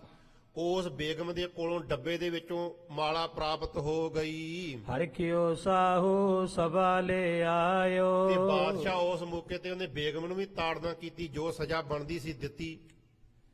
ਤੇ ਮੁੜ ਕੇ ਬਾਦਸ਼ਾਹ ਖੁਸ਼ ਹੋ ਕਰਕੇ ਉਹ ਮਾਲਾ ਜਿਹੜੀ ਸੀ ਉਹ ਲੈ ਕਰਕੇ ਤੇ ਸਭਾ ਦੇ ਵਿੱਚ ਆਇਆ, ਜਿੱਥੇ ਦੀਵਾਨ ਸਜਿਆ ਸੀ, ਕਚਹਿਰੀ ਦੇ ਵਿੱਚ ਬਾਦਸ਼ਾਹ ਆ ਗਿਆ। ਘਰ ਮੈਂ ਧਰ ਸਭ ਕੋ ਦਿਖ ਰਾਇਓ ਤੇ ਉਹ ਮਾਲਾ ਔਰੰਗਜ਼ੇਬ ਨੇ ਆਪਣੇ ਹੱਥ ਦੇ ਵਿੱਚ ਲੈ ਕਰਕੇ, ਹੱਥ ਦੇ ਉੱਤੇ ਧਰ ਕੇ, ਉਹ ਤਸਬੀਹ ਮਾਲਾ ਸੀ ਜੋ, ਉਹ ਸਾਰਿਆਂ ਨੂੰ ਦਿਖਾਈ। ਆ ਵੇਖੋ, ਆਹ ਮਾਲਾ ਸੀ, ਇਹ ਮੈਨੂੰ ਬਾਬਾ ਰਾਮ ਰਾਏ ਦੇ ਬਚਨਾਂ ਦੇ ਨਾਲ ਪ੍ਰਾਪਤ ਹੋਈ ਹੈ। ਮਾਲਾ ਔਰੰਗਜ਼ੇਬ ਨੇ ਹੱਥ ਦੇ ਉੱਤੇ ਰੱਖ ਕਰਕੇ ਤੇ ਸਾਰਿਆਂ ਨੂੰ ਦਿਖਾਉਣਾ ਕੀਤੀ। ਗੁਰ ਨੰਦਨ ਜੇ ਨਹੀਂ ਬਤਾਵੇ ਔਰੰਗਜ਼ੇਬ ਨਾਲ ਹੀ ਕਹਿ ਰਿਹਾ, ਬਾਬਾ ਰਾਮ ਰਾਏ ਦੀ ਉਸਤਤੀ ਕਰ ਰਿਹਾ। ਸਾਰੀ ਸਭਾ ਦੇ ਵਿੱਚ ਕਹਿਣ ਲੱਗਾ ਕਿ ਜੇ ਬਾਬਾ ਰਾਮ ਰਾਏ ਆਪਣੇ ਕੋਲ ਨਾ ਹੁੰਦੇ, ਆਪਣੇ ਕੋਲ ਇਸ ਦਿੱਲੀ ਵਿੱਚ ਨਾ ਆਏ ਹੁੰਦੇ, ਆਪਣੇ ਦਾ ਨਾ ਸੰਪਰਕ ਹੁੰਦਾ, ਇਹ ਮਾਲਾ ਆਪਾਂ ਨੂੰ ਕਿਸੇ ਪ੍ਰਕਾਰ ਇਹ ਨਾ ਦੱਸਦੇ। ਤੋ ਤਸਬੀ ਇਹ ਹੱਥ ਨਾ ਆਵੇ ਔਰੰਗਜ਼ੇਬ ਕਹਿੰਦਾ ਇਹ ਮਾਲਾ ਕਦੀ ਵਾਸਤੇ ਆਪਣੇ ਹੱਥ ਨਹੀਂ ਸੀ ਆ ਸਕਦੀ, ਇਹ ਮਾਲਾ ਆਪਾਂ ਨੂੰ ਕਿਤੇੋਂ ਪ੍ਰਾਪਤ ਨਹੀਂ ਸੀ ਹੋ ਸਕਦੀ। ਜੇ ਇਸ ਤਰੀਕੇ ਦੇ ਨਾਲ ਬੇਗਮ ਨੇ ਲਕਾਈ ਸੀ, ਇਹ ਮਾਲਾ ਮੈਨੂੰ ਨਹੀਂ ਸੀ ਮਿਲਦੀ ਦੁਬਾਰਾ ਕਿਤੇੋਂ। ਐਸੇ ਗੁਪਤ ਸਥਲ ਮਹਿ ਧਰੀ ਔਰੰਗਜ਼ੇਬ ਕਹਿੰਦਾ ਕਿ ਐਸੇ ਗੁਪਤ ਥਾਂ ਦੇ ਉੱਤੇ, ਕੰਧ ਦੇ ਵਿੱਚ ਆਲਾ ਮੇਰਾ ਘਰ ਹੈ, ਮੈਨੂੰ ਨਹੀਂ ਪਤਾ ਕੰਧ ਵਿੱਚ ਆਲਾ ਹੈ, ਕੀ ਪਤਾ ਬੇਗਮ ਨੇ ਕਦੋਂ ਬਣਾਇਆ, ਕਿਹਨੂੰ ਆਖ ਕੇ ਬਣਾਇਆ ਹੈ। ਐਸੇ ਗੁਪਤ ਤਰੀਕੇ ਦੇ ਨਾਲ ਜਿਹੜੀ ਮਾਲਾ ਲਕਾ ਕਰਕੇ ਰੱਖੀ ਹੋਈ ਸੀ, ਆਲੇ ਦੇ ਵਿੱਚ ਡੱਬੇ ਵਿੱਚ ਪਾ ਕਰਕੇ, ਨਹਿ ਕਿਉ ਜੈ ਹਿਰਨ ਕਰੀ ਔਰੰਗਜ਼ੇਬ ਕਹਿੰਦਾ ਵੀ ਸਾਰਾ ਜਿਹੜਾ ਉਸ ਦਾ ਕਮਰਾ ਸੀ ਉਸ ਦੀ ਤਲਾਸ਼ੀ ਕਰ ਲੈਂਦੇ, ਕੱਲਾ ਕੱਲਾ ਜੋ ਸਮਾਨ ਰੱਖਿਆ ਸੀ ਉਹ ਫੋੜ ਲੈਂਦੇ, ਆਲੇ ਨੂੰ ਕਿਸੇ ਨਹੀਂ ਸੀ ਜਾਣਨਾ ਜੇ ਇਹ ਨਾ ਦੱਸਦੇ। ਤੇ ਇੰਨਾ ਗੁਪਤ ਤਰੀਕੇ ਦੇ ਨਾਲ ਉਹ ਆਲਾ ਜਿਹੜਾ ਬਣਵਾਇਆ ਹੋਇਆ ਸੀ, ਉੱਥੇ ਕਿਸੇ ਨੇ ਵੇਖਣਾ ਹੀ ਨਹੀਂ ਸੀ ਜਾ ਕਰਕੇ। ਏਮ ਗੁਰ ਸੁਤ ਕੋ ਕਰੇ ਸਰਾਹਨ। ਇਸ ਤਰ੍ਹਾਂ ਔਰੰਗਜ਼ੇਬ ਜਿਹੜਾ ਹੈ ਬਾਬਾ ਰਾਮ ਰਾਏ ਦੀ ਬੜੀ ਉਸਤਤੀ ਕਰ ਰਿਹਾ, ਬੜੀ ਵਡਿਆਈ ਕਰ ਰਿਹਾ ਸਾਰੀ ਸਭਾ ਦੇ ਵਿੱਚ, ਆਪ ਆਪਣੇ ਮੁਖ ਤੋਂ ਬੋਲ ਕਰਕੇ ਕਿ ਬਾਬਾ ਰਾਮ ਰਾਏ ਜੀ ਪੀਰਾਂ ਦੇ ਪੀਰ ਨੇ, ਵੱਡੇ ਗੁਰੂਆਂ ਦੇ ਗੁਰੂ ਨੇ, ਇਹਨਾਂ ਦੇ ਕੋਲੋਂ ਕੋਈ ਗੱਲ ਲੁਕੀ ਛਿਪੀ ਨਹੀਂ, ਤਿੰਨਾਂ ਲੋਕਾਂ ਦੀ ਇਹਨਾਂ ਨੂੰ ਸੋਝੀ ਹੈ। ਇਸ ਤਰ੍ਹਾਂ ਬਾਬਾ ਰਾਮ ਰਾਏ ਦੀ ਔਰੰਗਜ਼ੇਬ ਬੜੀ ਵਡਿਆਈ ਕਰ ਰਿਹਾ, ਬੜੀ ਉਸਤਤ ਕਰ ਰਿਹਾ। ਜਿਸ ਤੇ ਹੋਏ ਦੁਰਜਨ ਉਰਮਦਾਹਨ। ਤੇ ਪਰ ਜਿਹੜੇ ਬਾਬਾ ਰਾਮ ਰਾਏ ਨਾਲ ਈਰਖਾ ਰੱਖਣ ਵਾਲੇ ਨੇ, ਕਾਜੀ ਮੁੱਲਾ ਮਲਾਣੇ, ਔਰੰਗਜ਼ੇਬ ਦੇ ਹੀ ਆਦਮੀ, ਉਹਨਾਂ ਨੂੰ ਬੜੀ ਅੱਗ ਲੱਗ ਰਹੀ ਹੈ, ਬੜਾ ਅੰਦਰ ਸੜ ਰਿਹਾ ਉਹਨਾਂ ਦਾ ਕਿ ਬਾਦਸ਼ਾਹ ਸਾਡਾ ਇਹਦੀ ਕਿਉਂ ਉਸਤਤੀ ਕਰ ਰਿਹਾ, ਸਾਡੀ ਕਿਉਂ ਨਹੀਂ ਕਰਦਾ, ਇਸ ਦੇ ਕਿਉਂ ਮਗਰ ਲੱਗਾ ਹੋਇਆ ਹੈ, ਕਿਉਂ ਗੱਲ ਗੱਲ ਨਾਲ ਇਹਦੀ ਗੱਲ ਕਰਦਾ, ਇਹਨੂੰ ਯਾਦ ਕਰਦਾ ਹੈ। ਉਹ ਜਿਹੜੇ ਅੰਦਰ ਬੈਠੇ ਹੀ ਔਰੰਗਜ਼ੇਬ ਦੇ ਕੋਲ ਬੜਾ ਸੜ ਭੁੱਜ ਰਹੇ ਨੇ, ਬਾਦਸ਼ਾਹ ਦੇ ਕੋਲੋਂ ਬਾਬਾ ਰਾਮ ਰਾਏ ਦੀ ਵਡਿਆਈ ਸੁਣ ਕਰਕੇ। ਪੁਨ ਇੱਕ ਦਿਨ ਮੈਂ ਸਭਾ ਲਗਾਈ। ਤੇ ਫੇਰ ਅਗਲੀ ਗੱਲ ਕਵੀ ਜੀ ਸ਼ੁਰੂ ਕਰਦੇ ਆ, ਕਹਿੰਦੇ ਇੱਕ ਦਿਨ ਫੇਰ ਔਰੰਗਜ਼ੇਬ ਬਾਦਸ਼ਾਹ ਨੇ ਸਭਾ ਲਗਾਈ, ਦੀਵਾਨ ਲਗਾਇਆ ਔਰੰਗਜ਼ੇਬ ਬਾਦਸ਼ਾਹ ਨੇ। ਸਭ ਉਮਰਾਵ ਮਿਲੇ ਸਮਦਾਈ। ਤੇ ਸਾਰੇ ਜੋ ਔਰੰਗਜ਼ੇਬ ਦੇ ਦਰਬਾਰੀ ਸਨ, ਸੂਬੇ ਉਮਰਾਵ, ਕਾਜੀ ਮੁੱਲਾ ਮਲਾਣੇ, ਸਾਰੇ ਉਸ ਮੌਕੇ ਤੇ ਸਭਾ ਵਿੱਚ ਚੱਲ ਕਰਕੇ ਆਏ। ਤਬ ਅੰਗਰੇਜ਼ ਪੁਰੀ ਮਹਿ ਆਵਾ। ਤੇ ਉਹਨੇ ਚਿਰ ਨੂੰ ਕਹਿੰਦੇ ਇੱਕ ਅੰਗਰੇਜ਼ ਸੀ ਵਲਾਇਤ ਵਿੱਚੋਂ ਚੱਲ ਕਰਕੇ ਉਹ ਆਇਆ ਹੋਇਆ ਉੱਥੇ ਦਿੱਲੀ ਵਿੱਚ। ਉਹ ਅੰਗਰੇਜ਼ ਵਪਾਰੀ ਸੀ, ਉਹ ਦਿੱਲੀ ਵਿੱਚ ਚੱਲ ਕਰਕੇ ਉਸ ਮੌਕੇ ਤੇ ਆਇਆ ਹੋਇਆ ਸੀ। ਮਿਲਨ ਸਾਹੇ ਸੋ ਭਾਕ ਪਠਾਵਾ। ਉਹ ਜੋ ਅੰਗਰੇਜ਼ ਸੀ ਵਲਾਇਤ ਦੇਸ਼ ਦੇ ਵਿੱਚ ਰਹਿਣ ਵਾਲਾ, ਉਹ ਔਰੰਗਜ਼ੇਬ ਦੇ ਆਦਮੀਆਂ ਦੇ ਕੋਲ ਗਿਆ, ਪਹਿਰੇਦਾਰਾਂ ਦੇ ਕੋਲ ਗਿਆ, ਉਹਨਾਂ ਨੂੰ ਕਿਹਾ ਕਿ ਮੈਂ ਬਾਦਸ਼ਾਹ ਨੂੰ ਮਿਲਣਾ ਚਾਹੁੰਦਾ, ਔਰੰਗਜ਼ੇਬ ਨੂੰ। ਉਹਨਾਂ ਜਾ ਕਰਕੇ ਤੇ ਔਰੰਗਜ਼ੇਬ ਨੂੰ ਪੁੱਛਿਆ ਕਿ ਤੁਹਾਨੂੰ ਕਿ ਮਿਲਣ ਦੇ ਵਾਸਤੇ ਅੰਗਰੇਜ਼ ਆਇਆ ਵਲਾਇਤ ਦੇਸ਼ ਦੇ ਵਿੱਚੋਂ। ਔਰੰਗਜ਼ੇਬ ਨੇ ਕਿਹਾ ਵੀ ਠੀਕ ਆ, ਜੇ ਉਹ ਆਇਆ ਮਿਲਣ ਦੇ ਵਾਸਤੇ ਉਹਨੂੰ ਭੇਜ ਦਿਓ ਮੇਰੇ ਕੋਲ। ਉਹਨਾਂ ਆਦਮੀਆਂ ਨੇ ਔਰੰਗਜ਼ੇਬ ਦੇ ਹੁਕਮ ਦੇ ਅਨੁਸਾਰ ਉਹਨੂੰ ਅੰਗਰੇਜ਼ ਨੂੰ ਅੰਦਰ ਔਰੰਗਜ਼ੇਬ ਦੇ ਕੋਲ ਭੇਜ ਦਿੱਤਾ। ਵਸਤ ਅਜਾਇਬ ਲੈ ਕਰ ਤੇ ਸੋਏ। ਜਿਹੜਾ ਔਰੰਗਜ਼ੇਬ ਸੀ ਉਹ ਬੜੀਆਂ ਅਜੀਬ ਵਸਤੂਆਂ ਵਲਾਇਤ ਦੇਸ਼ ਦੇ ਵਿੱਚੋਂ ਲੈ ਕਰਕੇ ਆਪਣੇ ਕੋਲ ਆਇਆ ਸੀ ਵਪਾਰ ਕਰਨ ਦੇ ਵਾਸਤੇ, ਕਿਉਂਕਿ ਉਹ ਵਪਾਰੀ ਸੀ। ਉਹ ਵਸਤੂਆਂ ਵੇਚਣ ਦੇ ਵਾਸਤੇ ਆਇਆ ਸੀ ਔਰੰਗਜ਼ੇਬ ਦੇ ਕੋਲ ਦਿੱਲੀ ਦੇ ਵਿੱਚ, ਇੰਡੀਆ ਦੇ ਵਿੱਚ। ਆਇਓ ਸਭਾ ਵਿੱਚ ਅਵਲੋਏ। ਤੇ ਉਹ ਜਦੋਂ ਅੰਗਰੇਜ਼ ਜਿਹੜਾ ਸੀ ਸਭਾ ਦੇ ਵਿੱਚ ਆਇਆ, ਸਾਰੀ ਸਭਾ ਨੇ ਅੰਗਰੇਜ਼ ਵੇਖਿਆ, ਤੇ ਅੰਗਰੇਜ਼ ਜਿਹੜਾ ਸੀ ਉਹਨੇ ਸਾਰੀ ਸਭਾ ਵਿੱਚ ਆਣ ਕਰਕੇ ਤੇ ਬਾਦਸ਼ਾਹ ਦੇ ਦਰਸ਼ਨ ਕੀਤੇ। ਦੇ ਕਰ ਨੌਰੰਗ ਕੋ ਤਬ ਮਿਲਿਓ। ਤੇ ਜੋ ਵਸਤੂਆਂ ਲੈ ਕਰਕੇ ਆਇਆ ਸੀ ਨਾ ਵਲਾਇਤ ਦੇਸ਼ ਦੇ ਵਿੱਚੋਂ ਵੇਚਣ ਦੇ ਵਾਸਤੇ, ਵਪਾਰ ਕਰਨ ਦੇ ਵਾਸਤੇ, ਮਹਿੰਗੀਆਂ ਵਸਤੂਆਂ ਸੀ, ਔਰੰਗਜ਼ੇਬ ਤੋਂ ਬਿਨਾਂ ਕਿੰਨੇ ਲੈਣੀਆਂ ਸੀ, ਇਸੇ ਕਰਕੇ ਉਹ ਬਾਦਸ਼ਾਹ ਦੇ ਕੋਲ ਆਇਆ। ਤੇ ਉਹ ਵਸਤੂਆਂ ਔਰੰਗਜ਼ੇਬ ਨੂੰ ਲਿਆ ਕਰਕੇ ਉਹਨੇ ਦਿੱਤੀਆਂ, ਵਸਤੂਆਂ ਦੇ ਕਰਕੇ ਤੇ ਔਰੰਗਜ਼ੇਬ ਨੂੰ ਮਿਲਿਆ ਉਹ ਅੰਗਰੇਜ਼।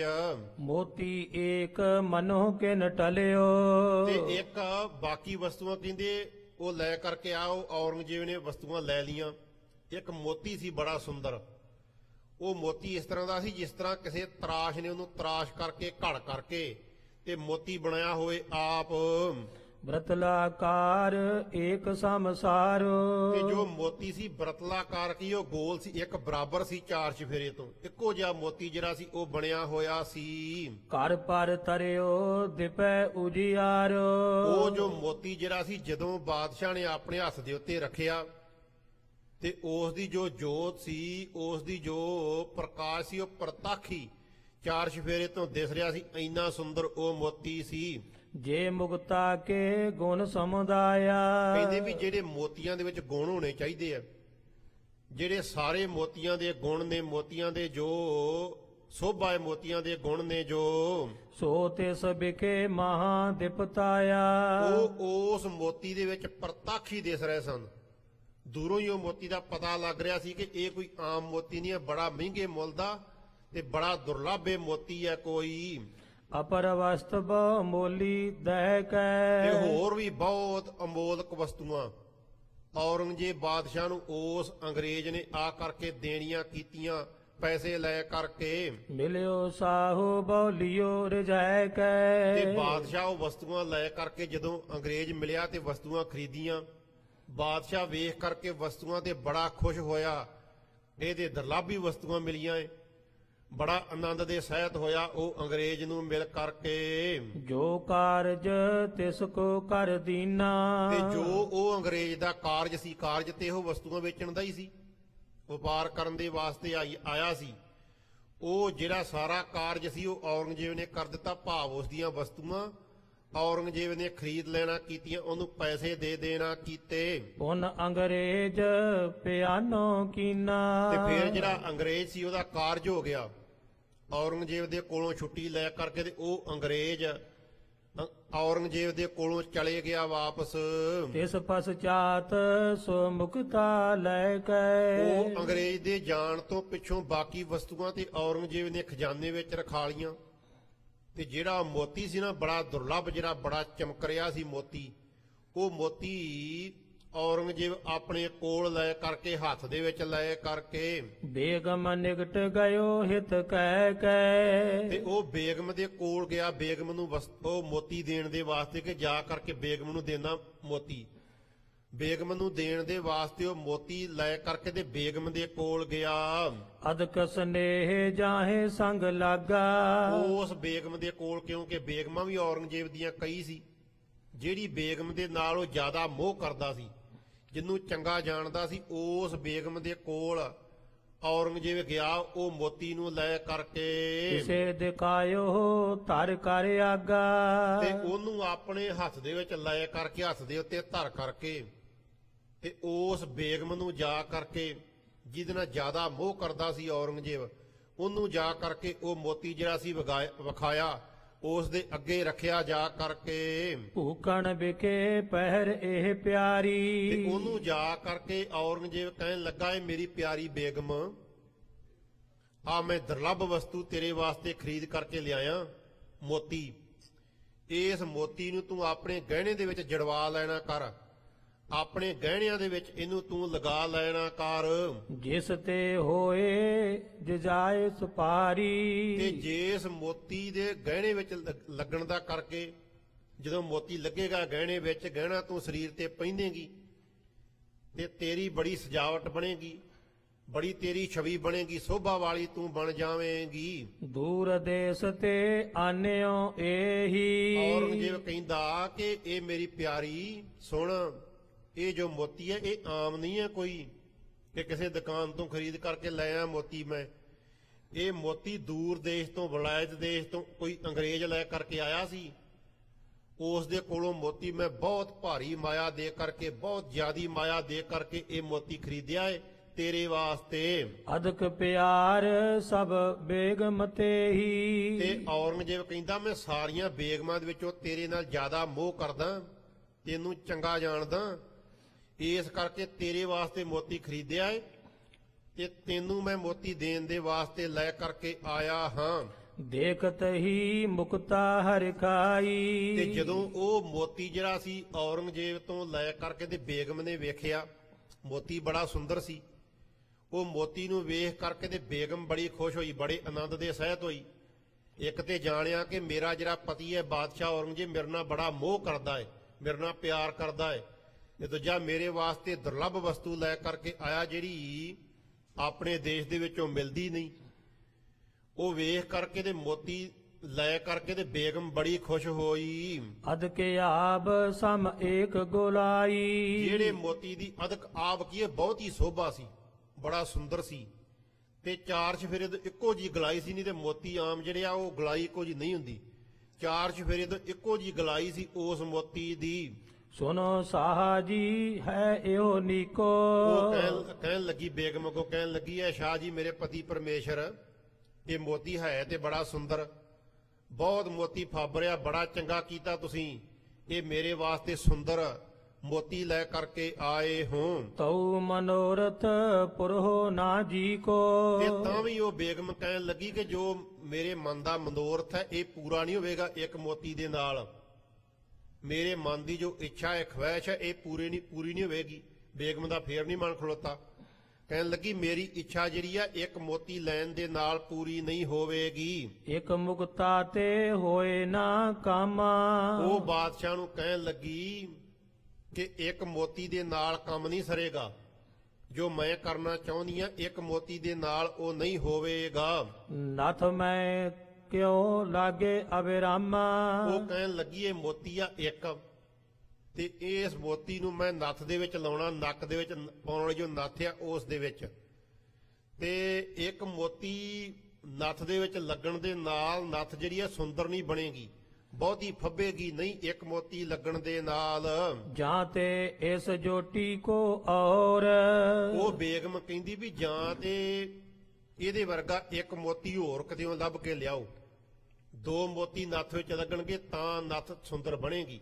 ਕਿਉਂ ਕਰਕੇ ਨੱਥਾਂ ਵੀ ਪਿੱਛੇ ਬੀਬੀਆਂ ਕਈ ਪ੍ਰਕਾਰ ਦੀਆਂ ਪਾਉਂਦੀਆਂ ਹੁੰਦੀਆਂ ਸੀ, ਮਛਲੀ ਨੱਥ, ਇਸ ਤਰ੍ਹਾਂ ਤੋਂ ਬਾਅਦ ਹੋਰ ਨੱਥਾਂ ਜਿਸ ਦੇ ਵਿੱਚ ਮੋਤੀ ਲੱਗੇ ਹੋਇਆ ਕਰਦੇ ਸੀ। ਉਹ ਕਹਿਣ ਲੱਗੀ ਦੋ ਮੋਤੀ ਨੱਥ ਦੇ ਵਿੱਚ ਲੱਗਣਗੇ ਤੇ ਤਾਂ ਨੱਥ ਫੱਬੇਗੀ, ਇੱਕ ਮੋਤੀ ਲੱਗਣ ਦੇ ਨਾਲ ਜੋ ਨੱਥ ਹੈ ਉਸ ਦੀ ਸ਼ੋਭਾ ਨਹੀਂ ਬਣੇਗੀ। ਕਰੋ ਖੁਜਾਵਨ ਹੈ ਜਿਸ ਠੌਰ। ਉਹ ਬੇਗਮ ਕਹਿੰਦੀ ਵੀ ਜਿੱਥੋਂ ਅੱਗੇ ਇਹ ਮੋਤੀ ਤੁਸੀਂ ਮੰਗਾਇਆ ਨਾ, ਉਥੋਂ ਮੋਤੀ ਹੋਰ ਉਹਨੂੰ ਕਹੋਗੇ ਇੱਕ ਮੋਤੀ ਹੋਰ ਪੈਦਾ ਕਰਕੇ ਦੇ, ਬਣਾ ਕਰਕੇ ਦੇ। ਉਥੋਂ ਮੋਤੀ ਇੱਕ ਹੋਰ ਲੈਣਾ ਕਰੋ, ਇੱਕ ਮੋਤੀ ਦੀ ਭਾਲ ਕਰਨੀ ਕਰੋ।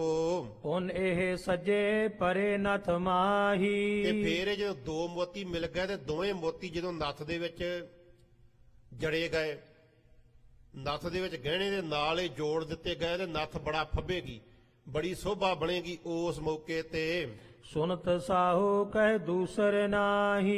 ਇਹ ਗੱਲ ਬੇਗਮ ਦੇ ਕੋਲੋਂ ਸੁਣ ਕਰਕੇ ਤੇ ਔਰੰਗਜ਼ੇਬ ਨੇ ਕਿਹਾ ਵੀ ਦੂਜਾ ਮੋਤੀ ਤੇ ਹੁਣ ਨਹੀਂ ਪ੍ਰਾਪਤ ਹੋ ਸਕਦਾ। ਅੰਗਰੇਜ਼ ਆਇਆ ਸੀ, ਉਹ ਮੋਤੀ ਦੇ ਕਰਕੇ ਚਲੇ ਗਿਆ, ਕੋਈ ਉਸ ਦਾ ਐਡਰੈਸ ਨਹੀਂ ਕਿੱਥੋਂ ਆਇਆ ਸੀ, ਇਹ ਨਹੀਂ ਸੀ ਪਤਾ ਕਿਹੜੇ ਦੇਸ਼ ਤੋਂ ਆਇਆ ਹੈ। ਔਰੰਗਜ਼ੇਬ ਕਹਿਣ ਲੱਗਾ ਵੀ ਦੂਸਰਾ ਮੋਤੀ ਹੁਣ ਮੇਰੇ ਕੋਲ ਨਹੀਂ।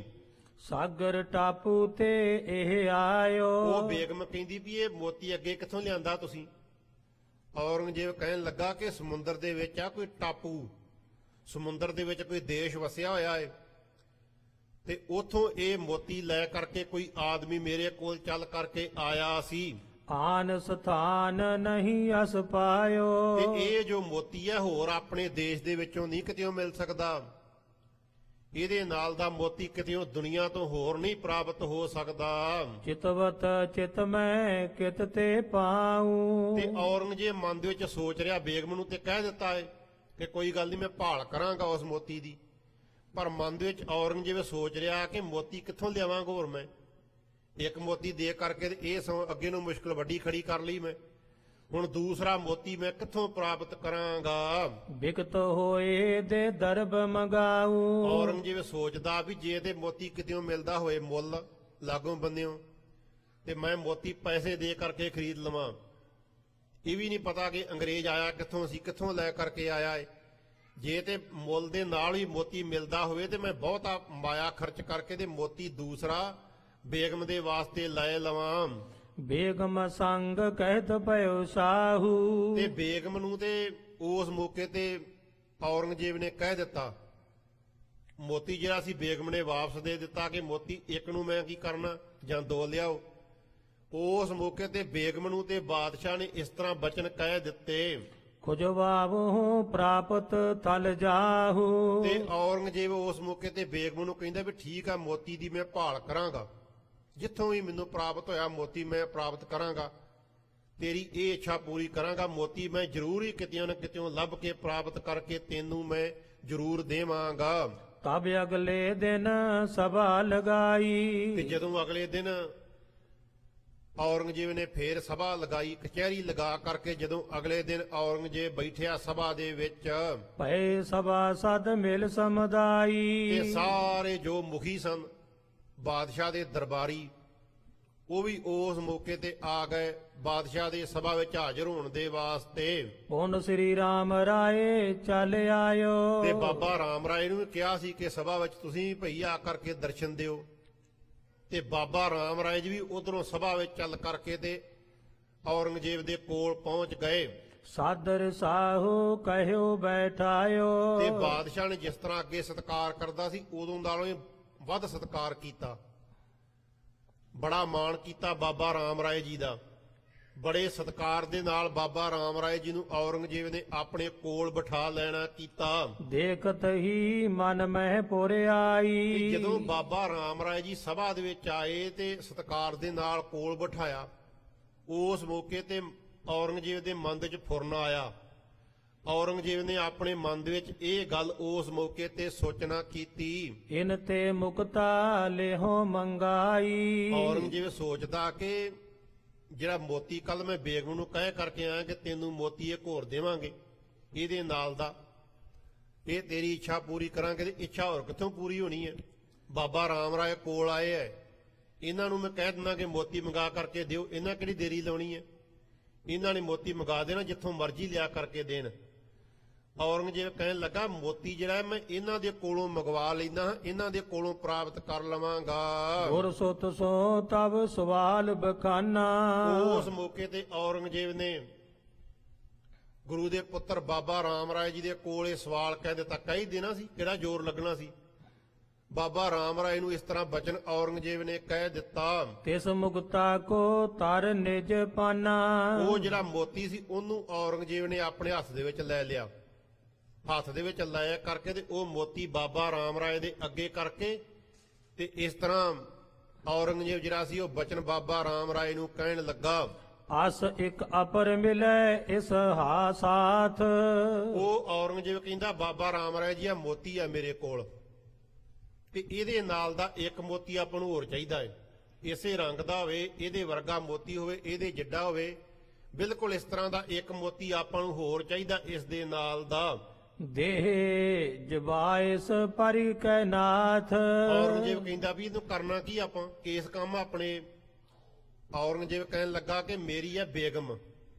ਬਾਬਾ ਰਾਮ ਰਾਏ ਜੀ ਨੇ ਜਦੋਂ ਪੁੱਛਿਆ ਨਾ ਕਿ ਕਰਨਾ ਕੀ ਮੋਤੀ ਏ, ਔਰੰਗਜ਼ੇਬ ਕਹਿੰਦਾ ਮੇਰੀ ਬੇਗਮ ਹੈ, ਤੇ ਬੇਗਮ ਨੇ ਵਧਾਉਣੀ ਹੈ ਨੱਥ, ਤੇ ਨੱਥ ਦੇ ਵਿੱਚ ਜਦੋਂ ਦੋ ਮੋਤੀ ਲੱਗਣਗੇ ਤੇ ਬਹੁਤੀ ਸੋਭਾ ਬਣੇਗੀ, ਮੈਨੂੰ ਮੇਰੀ ਬੇਗਮ ਨੇ ਕਿਹਾ ਹੈ।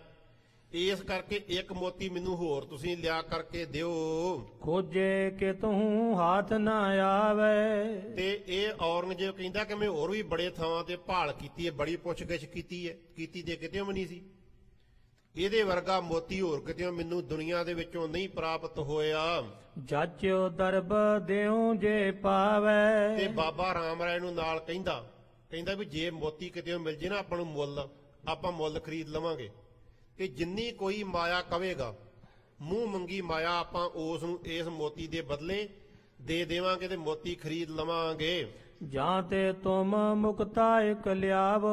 ਤੇ ਇਸ ਕਰਕੇ ਬਾਬਾ ਰਾਮ ਰਾਏ ਜੀ ਜਾਂ ਤੁਸੀਂ ਕਿਤੇ ਨਾ ਕਿਤੇ ਮੋਤੀ ਮੈਨੂੰ ਲਿਆ ਕਰਕੇ ਦਿਓ, ਕਿਤੇ ਨਾ ਕਿਤੇ ਮੋਤੀ ਇਹ ਮੈਨੂੰ ਮੰਗਾ ਕਰਕੇ ਦਿਓ, ਚਾਹੇ ਮੋਤੀ ਉਹ ਮੁੱਲ ਮਿਲ ਜਾਵੇ ਜਾਂ ਉਸ ਤਰ੍ਹਾਂ ਮਿਲ ਜਾਵੇ, ਇਹ ਮੋਤੀ ਮੈਨੂੰ ਜ਼ਰੂਰ ਲਿਆ ਕਰਕੇ ਦਿਓ। ਸਦਨ ਆਪ ਕੇ ਹੋਏ ਮੰਗਾਵੋ। ਤੇ ਔਰੰਗਜ਼ੇਬ ਕਹਿੰਦਾ ਵੀ ਜੇ ਤੁਹਾਡੇ ਘਰ ਦੇ ਵਿੱਚ ਮੋਤੀ ਹੋਵੇ, ਕਿਉਂ ਕਰਕੇ ਤੁਹਾਡੇ ਘਰ ਦੇ ਵਿੱਚ ਵੀ ਬੇਅੰਤ ਕੀਮਤੀ ਵਸਤੂਆਂ ਹੁੰਦੀਆਂ, ਸਿੱਖ ਦੂਰੋਂ ਦੂਰੋਂ ਲੈ ਕਰਕੇ ਆਉਂਦੇ ਆ, ਕਿਤੇ ਤੁਹਾਡੇ ਘਰ ਦੇ ਵਿੱਚ ਮੋਤੀ ਹੋਵੇ, ਤੁਹਾਨੂੰ ਪਤਾ ਹੋਵੇ, ਤੇ ਤੁਸੀਂ ਆਪਣੇ ਘਰ ਦੇ ਵਿੱਚੋਂ ਮੈਨੂੰ ਇਹ ਮੋਤੀ ਇਸ ਤਰ੍ਹਾਂ ਦਾ ਮੰਗਾ ਕਰਕੇ ਦੇਹੋ। ਤੁਮਰੋ ਵੱਡੋ ਗੁਰੂ ਜੋ ਪਇਓ। ਤੇ ਔਰੰਗਜ਼ੇਬ ਪੁਰਾਣੀ ਗੱਲ ਕਰ ਰਿਹਾ, ਕਹਿੰਦਾ ਜਿਹੜੇ ਤੁਹਾਡੇ ਵੱਡੇ ਸਤਿਗੁਰੂ ਜੀ ਸੀ, ਤੁਹਾਡੇ ਪਿਤਾ ਤੋਂ ਪਹਿਲੋਂ ਤੁਹਾਡੇ ਪੜਦਾਦਾ ਜੀ ਸਨ ਜੋ ਸਤਿਗੁਰੂ, ਸ੍ਰੀ ਹਰਿ ਗੋਬਿੰਦ ਨਾਮ ਜੋ ਥਇਓ। ਤੇ ਜਿਨ੍ਹਾਂ ਨੂੰ ਸ੍ਰੀ ਗੁਰੂ ਹਰਗੋਬਿੰਦ ਸਾਹਿਬ ਕਹਿੰਦੇ ਸਨ, ਜਿਹੜੇ ਛੇਵਾਂ ਸਰੂਪ ਸਨ ਸ੍ਰੀ ਗੁਰੂ ਨਾਨਕ ਸਾਹਿਬ ਜੀ ਦਾ, ਜਿਨ੍ਹਾਂ ਨੂੰ ਸ੍ਰੀ ਗੁਰੂ ਹਰਗੋਬਿੰਦ ਸਾਹਿਬ ਜੀ ਕਹਿੰਦੇ ਸਨ। ਮੋਹਿ ਦਾਦਾ ਕਹੋ ਦੀਨ ਸਮਾਲਾ। ਔਰੰਗਜ਼ੇਬ ਕਹਿੰਦਾ ਵੀ ਉਹ ਜੋ ਸਤਿਗੁਰੂ ਸੀ ਨਾ ਸ੍ਰੀ ਗੁਰੂ ਹਰਗੋਬਿੰਦ ਸਾਹਿਬ, ਉਹ ਮੇਰੇ ਦਾਦਾ ਨੂੰ ਮਿਲੇ ਸਨ, ਭਾਵ ਜਹਾਂਗੀਰ ਨੂੰ ਉਹ ਆ ਕਰਕੇ ਮਿਲੇ ਸਨ, ਤੇ ਮਿਲ ਕਰਕੇ ਤੇ ਉਹਨਾਂ ਨੇ ਉਸ ਮੌਕੇ ਤੇ ਇੱਕ ਮਾਲਾ ਜਹਾਂਗੀਰ ਨੂੰ ਦੇਣਾ ਕੀਤੀ ਸੀ। ਅਦਭੁਤ ਮਨ ਕੇ ਸੁਨੇ ਵਿਸਾਲਾ।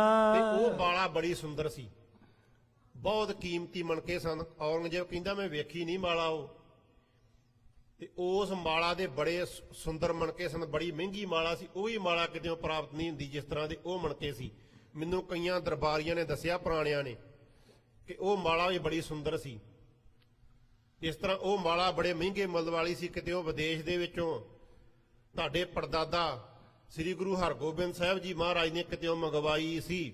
104 ਹੁਤੇ ਗਿਣਤੀ ਮੈਂ ਉਹ ਔਰੰਗਜ਼ੇਬ ਕਹਿੰਦਾ ਵੀ ਉਸ ਦੇ ਜੋ ਮਣਕੇ ਸੀ ਉਸ ਮੌਕੇ ਤੇ 104 ਸੀ ਤੇ ਸਾਰੇ ਮੋਤੀ ਬੜੇ ਸੁੰਦਰ ਸੀ। ਇਹ ਔਰੰਗਜ਼ੇਬ ਪੁਰਾਣੀ ਗੱਲ ਦੱਸ ਰਿਹਾ। ਜਦੋਂ ਸ੍ਰੀ ਗੁਰੂ ਹਰਗੋਬਿੰਦ ਸਾਹਿਬ ਜੀ ਮਹਾਰਾਜ ਗਵਾਲੀਅਰ ਦੀ ਜੇਲ੍ਹ ਦੇ ਵਿੱਚ ਡੱਕਿਆ ਹੋਇਆ ਸੀ, ਜਹਾਂਗੀਰ ਨੇ ਬੰਦ ਕੀਤਾ ਹੋਇਆ ਸੀ। ਚੰਦੂ ਦੇ ਕਹਿਣ ਦੇ ਅਨੁਸਾਰ, ਚੰਦੂ ਦੀ ਕੁਟਲਨੀਤੀ ਦੇ ਅਨੁਸਾਰ, ਉਸ ਮੌਕੇ ਤੇ ਬਾਬਾ ਬਿਧੀ ਚੰਦ ਸਾਹਿਬ ਜੀ ਨੇ ਤੇ ਬਾਬਾ ਪੁਰਾਣਾ ਜੀ ਨੇ ਜਾ ਕਰਕੇ ਤੇ ਜਹਾਂਗੀਰ ਨੂੰ ਡਰਾਇਆ ਸੁਪਨੇ ਵਿੱਚ ਸ਼ੇਰ ਬਣ ਕੇ। ਉਹ ਸੁਪਨਾ ਜਿਹੜਾ ਸੀ ਜਹਾਂਗੀਰ ਨੇ ਮੀਆਂ ਮੀਰ ਨੂੰ ਦੱਸਿਆ। ਮੀਆਂ ਮੀਰ ਨੇ ਕਿਹਾ ਜਿਨ੍ਹਾਂ ਨੂੰ ਜੇਲ੍ਹ ਦੇ ਵਿੱਚ ਤੂੰ ਬੰਦ ਕੀਤਾ ਹੋਇਆ ਸ੍ਰੀ ਗੁਰੂ ਹਰਗੋਬਿੰਦ ਸਾਹਿਬ ਜੀ, ਉਹਨਾਂ ਨੂੰ ਰਿਹਾ ਕਰ ਦੇ। ਜੇ ਦੁਬਾਰਾ ਸ਼ੇਰ ਆ ਗਏ ਤੇ ਉਹਨਾਂ ਨੇ ਤੈਨੂੰ ਮਾਰ ਦੇਣਾ ਹੈ। ਉਹ ਸ਼ੇਰ ਕੋਈ ਨਕਲੀ ਨਹੀਂ, ਅਸਲੀ ਸ਼ੇਰ ਨੇ। ਸ੍ਰੀ ਗੁਰੂ ਹਰਗੋਬਿੰਦ ਸਾਹਿਬ ਜੀ ਮਹਾਰਾਜ ਜੋ ਅੱਲਾਹ ਤਾਲਾ ਦਾ ਸਰੂਪ ਨੇ, ਪਰਮੇਸ਼ਰ ਦਾ ਸਰੂਪ ਨੇ, ਉਹਨਾਂ ਨੂੰ ਰਿਹਾ ਕਰਕੇ ਤੇ ਉਹਨਾਂ ਦੇ ਕੋਲੋਂ ਮਾਫੀ ਮੰਗਣੀ ਕਰ। ਜਹਾਂਗੀਰ ਨੇ ਉਸੇ ਵੇਲੇ ਰਿਹਾ ਕਰਨ ਦਾ ਹੁਕਮ ਦਿੱਤਾ ਤੇ ਕਿਹਾ ਕਿ ਸਤਿਗੁਰਾਂ ਨੂੰ ਬੜੇ ਸਤਿਕਾਰ ਦੇ ਨਾਲ ਤੁਸੀਂ ਮੇਰੇ ਕੋਲ ਲੈ ਕਰਕੇ ਆਇਓ। ਬੜੇ ਸਤਿਕਾਰ ਦੇ ਨਾਲ ਸਤਿਗੁਰੂ ਸ੍ਰੀ ਗੁਰੂ ਹਰਗੋਬਿੰਦ ਸਾਹਿਬ ਜੀ ਮਹਾਰਾਜ ਨੂੰ ਰਿਹਾ ਕੀਤਾ ਗਿਆ। ਜਦੋਂ 52 ਰਾਜੇ ਵੀ ਮਹਾਰਾਜ ਨਾਲ ਲੈ ਕਰਕੇ ਆਏ ਸੀ, ਉਦੋਂ ਫਿਰ ਮਹਾਰਾਜ ਸ੍ਰੀ ਗੁਰੂ ਹਰਗੋਬਿੰਦ ਸਾਹਿਬ ਜੀ ਮਹਾਰਾਜ ਜਹਾਂਗੀਰ ਦੇ ਕੋਲ ਗਏ। ਉਸ ਮੌਕੇ ਤੇ ਸਤਿਗੁਰੂ ਸ੍ਰੀ ਗੁਰੂ ਹਰਗੋਬਿੰਦ ਸਾਹਿਬ ਜੀ ਦੇ ਕੋਲ ਇੱਕ ਮਾਲਾ ਸੀ ਬੜੀ ਸੁੰਦਰ, ਤੇ ਉਹ ਮਾਲਾ ਸਤਿਗੁਰਾਂ ਤੋਂ ਵੇਖ ਕਰਕੇ ਜਹਾਂਗੀਰ ਨੇ ਕਿਹਾ ਮਹਾਰਾਜ ਇਸ ਮਾਲਾ ਦੇ ਵਿੱਚ ਮੈਨੂੰ ਇੱਕ ਮਣਕਾ ਦਿਓ, ਮੈਂ ਆਪਣੀ ਤਸਬੀਹ ਦਾ ਮੁਖੀ ਮਣਕਾ ਬਣਾਵਾਂਗਾ। ਮਹਾਰਾਜ ਨੇ ਕਿਹਾ ਬਾਦਸ਼ਾਹ ਸਲਾਮਤ, ਇਹ ਜੋ ਮਾਲਾ ਸੀ ਇਹਦਾ ਇੱਕ ਮਣਕਾ ਤੈਨੂੰ ਨਹੀਂ ਦੇ ਸਕਦੇ। ਇੱਕ ਮਣਕਾ ਦੇਣ ਦੇ ਨਾਲ ਮਾਲਾ ਅਧੂਰੀ ਹੋ ਜਾਵੇਗੀ, ਮਾਲਾ ਪੂਰੀ ਨਹੀਂ ਰਹੇਗੀ। ਕਿਉਂ ਕਰਕੇ ਮਾਲਾ ਇੱਕ ਮਣਕਾ ਵੀ ਘੱਟ ਹੋਏ ਤੇ ਮਾਲਾ ਅਧੂਰੀ ਹੋ ਜਾਂਦੀ। 108 ਮਣਕਿਆਂ ਦੀ ਮਾਲਾ ਹੁੰਦੀ ਹੈ ਤੇ ਜੋ ਇਸਲਾਮ ਵਾਲੇ ਨੇ ਉਹਨਾਂ ਕੋਲ 101 ਮਣਕੇ ਦੀ ਮਾਲਾ ਹੁੰਦੀ ਹੈ। ਇਸੇ ਪ੍ਰਕਾਰ ਜੋ ਈਸਾਈ ਹੈ ਉਹਨਾਂ ਦੇ ਕੋਲ 150 ਮਣਕੇ ਦੀ ਮਾਲਾ ਹੁੰਦੀ ਹੈ। ਜਹਾਂਗੀਰ ਕਹਿਣ ਲੱਗਾ ਸਾਰੀ ਮਾਲਾ ਦੇ ਦਿਓ। ਸਤਿਗੁਰੂ ਗੁਰੂ ਹਰਗੋਬਿੰਦ ਸਾਹਿਬ ਜੀ ਕਹਿਣ ਲੱਗੇ ਠੀਕ ਹੈ ਬਾਦਸ਼ਾਹ, ਸਾਡੇ ਪਿਤਾ ਦੀ ਮਾਲਾ ਏ। ਸਾਡੇ ਪਿਤਾ ਜੀ ਨੇ 2 ਮਾਲਾ ਬਣਵਾਈਆਂ ਸਨ, ਇੱਕ ਸਾਡੇ ਕੋਲ ਸੀ ਤੇ ਇੱਕ ਸਾਡੇ ਪਿਤਾ ਜੀ ਕੋਲ ਸੀ। ਸਾਡੇ ਪਿਤਾ ਵਾਲੀ ਜੋ ਮਾਲਾ ਤੇਰੀ ਦੀਵਾਨ ਚੰਦੂ ਦੇ ਕੋਲ ਹੈ, ਇਹ ਤੋਂ ਮੰਗਵਾ ਲੈਣੀ ਕਰ। ਉਹ ਚੰਦੂ ਦੇ ਘਰੋਂ ਲਿਆ ਕਰਕੇ ਮਾਲਾ ਜਿਹੜੀ ਸੀ ਉਸ ਮੌਕੇ ਤੇ ਜਹਾਂਗੀਰ ਨੂੰ ਦਿੱਤੀ ਸੀ। ਉਹ ਗੱਲ ਹੁਣ ਸਾਰੀ ਦੱਸ ਰਿਹਾ ਔਰੰਗਜ਼ੇਬ। ਕਹਿੰਦਾ ਤੁਹਾਡੇ ਪੜਦਾਦਾ ਸਤਿਗੁਰੂ ਸ੍ਰੀ ਗੁਰੂ ਹਰਗੋਬਿੰਦ ਸਾਹਿਬ ਜੀ ਮੇਰੇ ਦਾਦਾ ਜਹਾਂਗੀਰ ਨੂੰ ਮਿਲੇ ਸੀ। ਉਹਨਾਂ ਨੇ ਉਸ ਮੌਕੇ ਤੇ ਮਾਲਾ ਦਿੱਤੀ ਸੀ ਜਿਸ ਦੇ 104 ਮਣਕੇ ਸਨ। ਉਸ ਮੌਕੇ ਤੇ ਖੋਜ ਥਕੇ ਨਹਿ ਕਿਤੋਂ ਲਈ ਮੈਂ, ਉਹ ਮਾਲਾ ਦੀ ਮੈਂ ਬੜੀ ਭਾਲ ਕੀਤੀ ਹੈ, ਪਰ ਉਹ ਮਾਲਾ ਜਿਹੜੀ ਸੀ ਮੈਨੂੰ ਕਿਤਿਓਂ ਪ੍ਰਾਪਤ ਨਹੀਂ ਹੋ ਸਕੀ। ਹੋਏ ਆਪ ਕੇ ਘਰ ਮੁਕਤਾ ਕੋ, ਜੇ ਉਸ ਮਾਲਾ ਦੇ ਨਾਲ ਦੇ ਮੋਤੀਆਂ ਦਾ ਵੀ ਮਣਕਾ ਤੁਹਾਡੇ ਘਰ ਦੇ ਵਿੱਚ ਹੋਵੇ, ਤੁਸੀਂ ਕਿਤੇ ਰੱਖਿਆ ਹੋਇਆ, ਇਹ ਸਮ ਦੇਹੋ ਮੰਗਾਏ ਕਹੇ ਤਾਂ ਕੋ। ਉਹ ਵੀ ਮਾਲਾ ਦੇ ਮਣਕੇ ਇਹਨਾਂ ਮੋਤੀਆਂ ਦੇ ਨਾਲ ਦੇ ਸਨ। ਉਹੀ ਮੈਨੂੰ ਮੋਤੀ ਕਿਤੇ ਨਾ ਕਿਤੇ ਮੰਗਾ ਕਰਕੇ ਦੇਹੋ। ਸੁਨ ਸ੍ਰੀ ਰਾਮ ਰਾਏ ਕਹੇ ਦੈ ਹੈ, ਇਹ ਗੱਲ ਸੁਣ ਕੇ ਰਾਮ ਰਾਏ ਕਹਿਣ ਲੱਗਾ ਬਾਦਸ਼ਾਹ ਕੋਈ ਗੱਲ ਨਹੀਂ, ਅਸੀਂ ਤੈਨੂੰ ਮੋਤੀ ਇਹਦੇ ਨਾਲ ਦਾ ਦੇ ਦੇਵਾਂਗੇ। ਪ੍ਰਾਤ ਕਚਹਿਰੀ ਮੈਂ ਲੈ ਹੈ, ਕੱਲ ਨੂੰ ਅਸੀਂ ਮੋਤੀ ਕਚਹਿਰੀ ਵਿੱਚ ਲੈ ਕਰਕੇ ਆਵਾਂਗੇ ਤੇ ਤੈਨੂੰ ਦੇ ਦੇਵਾਂਗੇ। ਅਸ ਕਹਿ ਆਗਲ ਦਿਨ ਲੈ ਗਇਓ। ਇਹ ਗੱਲ ਕਹਿ ਕਰਕੇ ਬਾਬਾ ਰਾਮ ਰਾਏ ਜੀ ਆ ਗਏ। ਅਗਲੇ ਦਿਨ ਉਹ ਮੋਤੀ ਜਿਹੜਾ ਸੀ ਉਹ ਆਪਣੇ ਕੋਲ ਲੈ ਕਰਕੇ ਬਾਬਾ ਰਾਮ ਰਾਏ ਜੀ ਗਏ। ਤੇ ਸਦਰਸ ਮਿਲਾਵਤ ਪਇਓ, ਬਿਲਕੁਲ ਉਹਦੇ ਵਰਗਾ ਮੋਤੀ ਸੀ। ਉਹ ਕੱਢ ਕਰਕੇ ਬਾਬਾ ਰਾਮ ਰਾਏ ਨੇ ਔਰੰਗਜ਼ੇਬ ਨੂੰ ਦਿੱਤਾ। ਉਹਨੇ ਦੂਜੇ ਮੋਤੀ ਦੇ ਨਾਲ ਮਿਲਾ ਕਰਕੇ ਵੇਖਿਆ, ਰੰਗ ਰੂਪ ਆਕ੍ਰਿਤ ਮਹਿ ਜੈਸੇ, ਤੇ ਉਸੇ ਮੋਤੀ ਵਰਗਾ ਰੰਗ, ਉਹਦੇ ਜਿੱਡਾ ਹੀ ਆਕਾਰ, ਬਿਲਕੁਲ ਉਸੇ ਮੋਤੀ ਵਰਗਾ ਮੋਤੀ ਸੀ, ਕੋਈ ਪਛਾਣ ਨਹੀਂ ਸੀ ਸਕਦਾ। ਦੂਸਰ ਦਇਓ ਸਾਹੂ ਕੋ ਤੈਸੇ, ਉਸ ਤਰ੍ਹਾਂ ਦਾ ਦੂਸਰਾ ਮੋਤੀ ਬਾਬਾ ਰਾਮ ਰਾਏ ਜੀ ਨੇ ਔਰੰਗਜ਼ੇਬ ਨੂੰ ਦਿੱਤਾ ਜਾ ਕਰਕੇ। ਨੌ ਰੰਗ ਹਰਕ ਕਰਿਓ ਲੈ ਗਇਓ, ਔਰੰਗਜ਼ੇਬ ਉਹ ਮੋਤੀ ਲੈ ਕਰਕੇ ਤੇ ਬੜਾ ਖੁਸ਼ ਹੋਇਆ ਤੇ ਆਪਣੇ ਮਹਿਲਾਂ ਨੂੰ ਗਿਆ। ਬੇਗਮ ਕੋ ਪਹਿਰਾਵਤ ਪਇਓ, ਜਾ ਕਰਕੇ ਦੋਵੇਂ ਮੋਤੀ ਬੇਗਮ ਨੂੰ ਦਿੱਤੇ ਤੇ ਬੜੀ ਖੁਸ਼ੀ ਧਾਰਨ ਕੀਤੀ। ਕਵ ਸੰਤੋਖ ਸਿੰਘ ਉਸਤਤ ਕੀਨ, ਕਵੀ ਸੰਤੋਖ ਸਿੰਘ ਜੀ ਕਹਿੰਦੇ ਇਸ ਤਰ੍ਹਾਂ ਔਰੰਗਜ਼ੇਬ ਨੇ ਫੇਰ ਬਾਬਾ ਰਾਮ ਰਾਏ ਦੀ ਬੜੀ ਉਸਤਤੀ ਕੀਤੀ, ਬੜੀ ਵਡਿਆਈ ਕੀਤੀ। ਅਜਮਤ ਕੋ ਮੁਕਤਾ ਰਚ ਦੀਨ, ਬਾਬਾ ਰਾਮ ਰਾਏ, ਔਰੰਗਜ਼ੇਬ ਕਹਿ ਰਿਹਾ ਕਿ ਬਾਬਾ ਰਾਮ ਰਾਏ ਨੇ ਆਪਣੀ ਸ਼ਕਤੀ ਦੇ ਨਾਲ ਦੂਸਰਾ ਮੋਤੀ ਇਸ ਤਰ੍ਹਾਂ ਦਾ ਬਣਾ ਦਿੱਤਾ ਹੈ, ਆਪਣੇ ਕੋਲੋਂ ਦੂਸਰਾ ਮੋਤੀ ਦੇ ਦਿੱਤਾ ਹੈ। ਇਸ ਤਰ੍ਹਾਂ ਔਰੰਗਜ਼ੇਬ ਜਿਹੜਾ ਹੈ ਬਾਬਾ ਰਾਮ ਰਾਏ ਦੀ ਵਡਿਆਈ ਕਰਨ ਲੱਗਾ। ਇੱਥੋਂ ਤੱਕ ਸਤਿਗੁਰਾਂ ਦੇ ਗੁਰ ਇਤਿਹਾਸ ਦੀ ਕਥਾ ਜਾਈ ਹੈ। ਸਤਿਗੁਰਾਂ ਦੇ ਗੁਰ ਇਤਿਹਾਸ ਦੀ ਕਥਾ ਅਗਾਧ ਬੋਧ ਸਮੁੰਦਰ ਦੀ ਨਿਆਈ ਹੈ। ਤੁਛ ਬੁੱਧੀ ਦੇ ਅਨੁਸਾਰ ਬੇਨਤੀਆਂ ਕੀਤੀਆਂ ਹੈ। ਸਤਿਗੁਰਾਂ ਦੀ ਕਥਾ ਵਿਚਾਰ ਕਰਦਿਆਂ ਕਈ ਪ੍ਰਕਾਰ ਦੀਆਂ ਗਲਤੀਆਂ ਭੁੱਲਾਂ ਹੋ ਗਈਆਂ ਹੈ। ਆਪ ਸਰਬੱਤ ਸੰਗਤ ਗੁਰੂ ਸਾਹਿਬ ਬਖਸ਼ਣਯੋਗ ਬਖਸ਼ ਲੈਣਾ, ਅੱਗੇ ਤੋਂ ਸਮੱਤ ਬਖਸ਼ਣੀ। ਹੁਣ ਆਪ ਸਰਬੱਤ ਸੰਗਤਾਂ ਦੇ ਸਨਮੁਖ ਢਾਡੀ ਸਿੰਘ ਆਪ ਜੀ ਨੂੰ ਗੁਰੂ ਕਾ ਜਸ ਸਰਵਣ ਕਰਾਉਣਗੇ। ਆਪ ਇਸੇ ਪ੍ਰਕਾਰ ਹੀ ਬੈਠ ਕਰਕੇ ਸੱਜ ਕਰਕੇ ਢਾਡੀ ਸਿੰਘਾਂ ਪਾਸੋਂ ਗੁਰੂ ਕਾ ਜਸ ਸਰਵਣ ਕਰੀਏ ਜੀ। ਵਾਹਿਗੁਰੂ ਜੀ ਕਾ ਖਾਲਸਾ, ਵਾਹਿਗੁਰੂ ਜੀ ਕੀ ਫਤਿਹ। ਏ ਅਚੁੱਤ ਹੈ ਪਾਰ ਬ੍ਰਹਮ ਅਬਨਾਸੀ ਅਗਨਾਸ, ਏ ਪੂਰਨ ਏ ਸਰਬ ਮੈਂ ਦੁਖ ਭੰਜਨ ਗੁਣ ਤਾਸ। ਏ ਸੰਗੀ ਏ ਨਿਰੰਕਾਰ, ਏ ਨਿਰਗੁਣ ਸਭ ਟੇਕ, ਏ ਗੋਬਿੰਦ ਏ ਗੁਣ ਨਿਦਾਨ, ਜਾ ਕੈ ਸਦਾ ਵਿਵੇਕ। ਏ ਅਪਰੰਪਰ ਹਰ ਹਰੇ, ਹੈ ਪੀਓ ਮਨਹਾਰ, ਏ ਸੰਤੈ ਕੈ ਸਦਾ ਸੰਗ ਨਿਦਾਰਾ ਆਧਾਰ। ਏ ਠਾਕੁਰ ਹਉ ਦਾਸ ਰੂਪ, ਮੈਂ ਨਿਰਗੁਣ ਗੁਣ ਨਹੀਂ ਕੋਏ, ਨਾਨਕ ਦੀਜੈ ਨਾਮ ਦਾਨ, ਰਾਖੋ ਹੀਐ ਪਰੋਏ। ਆਏ ਪ੍ਰਭ ਸਰਨਾਗਤੀ, ਕਿਰਪਾ ਨਿਧ ਦਇਆਲ, ਏਕ ਅੱਖਰ ਹਰ ਮਨ ਬਸਤ, ਨਾਨਕ ਹੋਤ ਨਿਹਾਲ। ਅਗਾਨਤਾ ਪ੍ਰਤ ਹੋਤ ਹੈ, ਸੁਨਿਓ ਸਿੰਘ ਸੁਜਾਨ, ਨਾਨਕ ਗੁਰੂ ਗੋਬਿੰਦ ਸਿੰਘ ਜੀ ਸਦਾ ਕਰੇ ਕਲਿਆਣ। ਨਾਨਕ ਗੁਰੂ ਗੋਬਿੰਦ ਸਿੰਘ ਜੀ ਸਦਾ ਕਰੇ ਕਲਿਆਣ। ਵਾਹਿਗੁਰੂ ਜੀ ਕਾ ਖਾਲਸਾ, ਵਾਹਿਗੁਰੂ ਜੀ ਕੀ ਫਤਿਹ।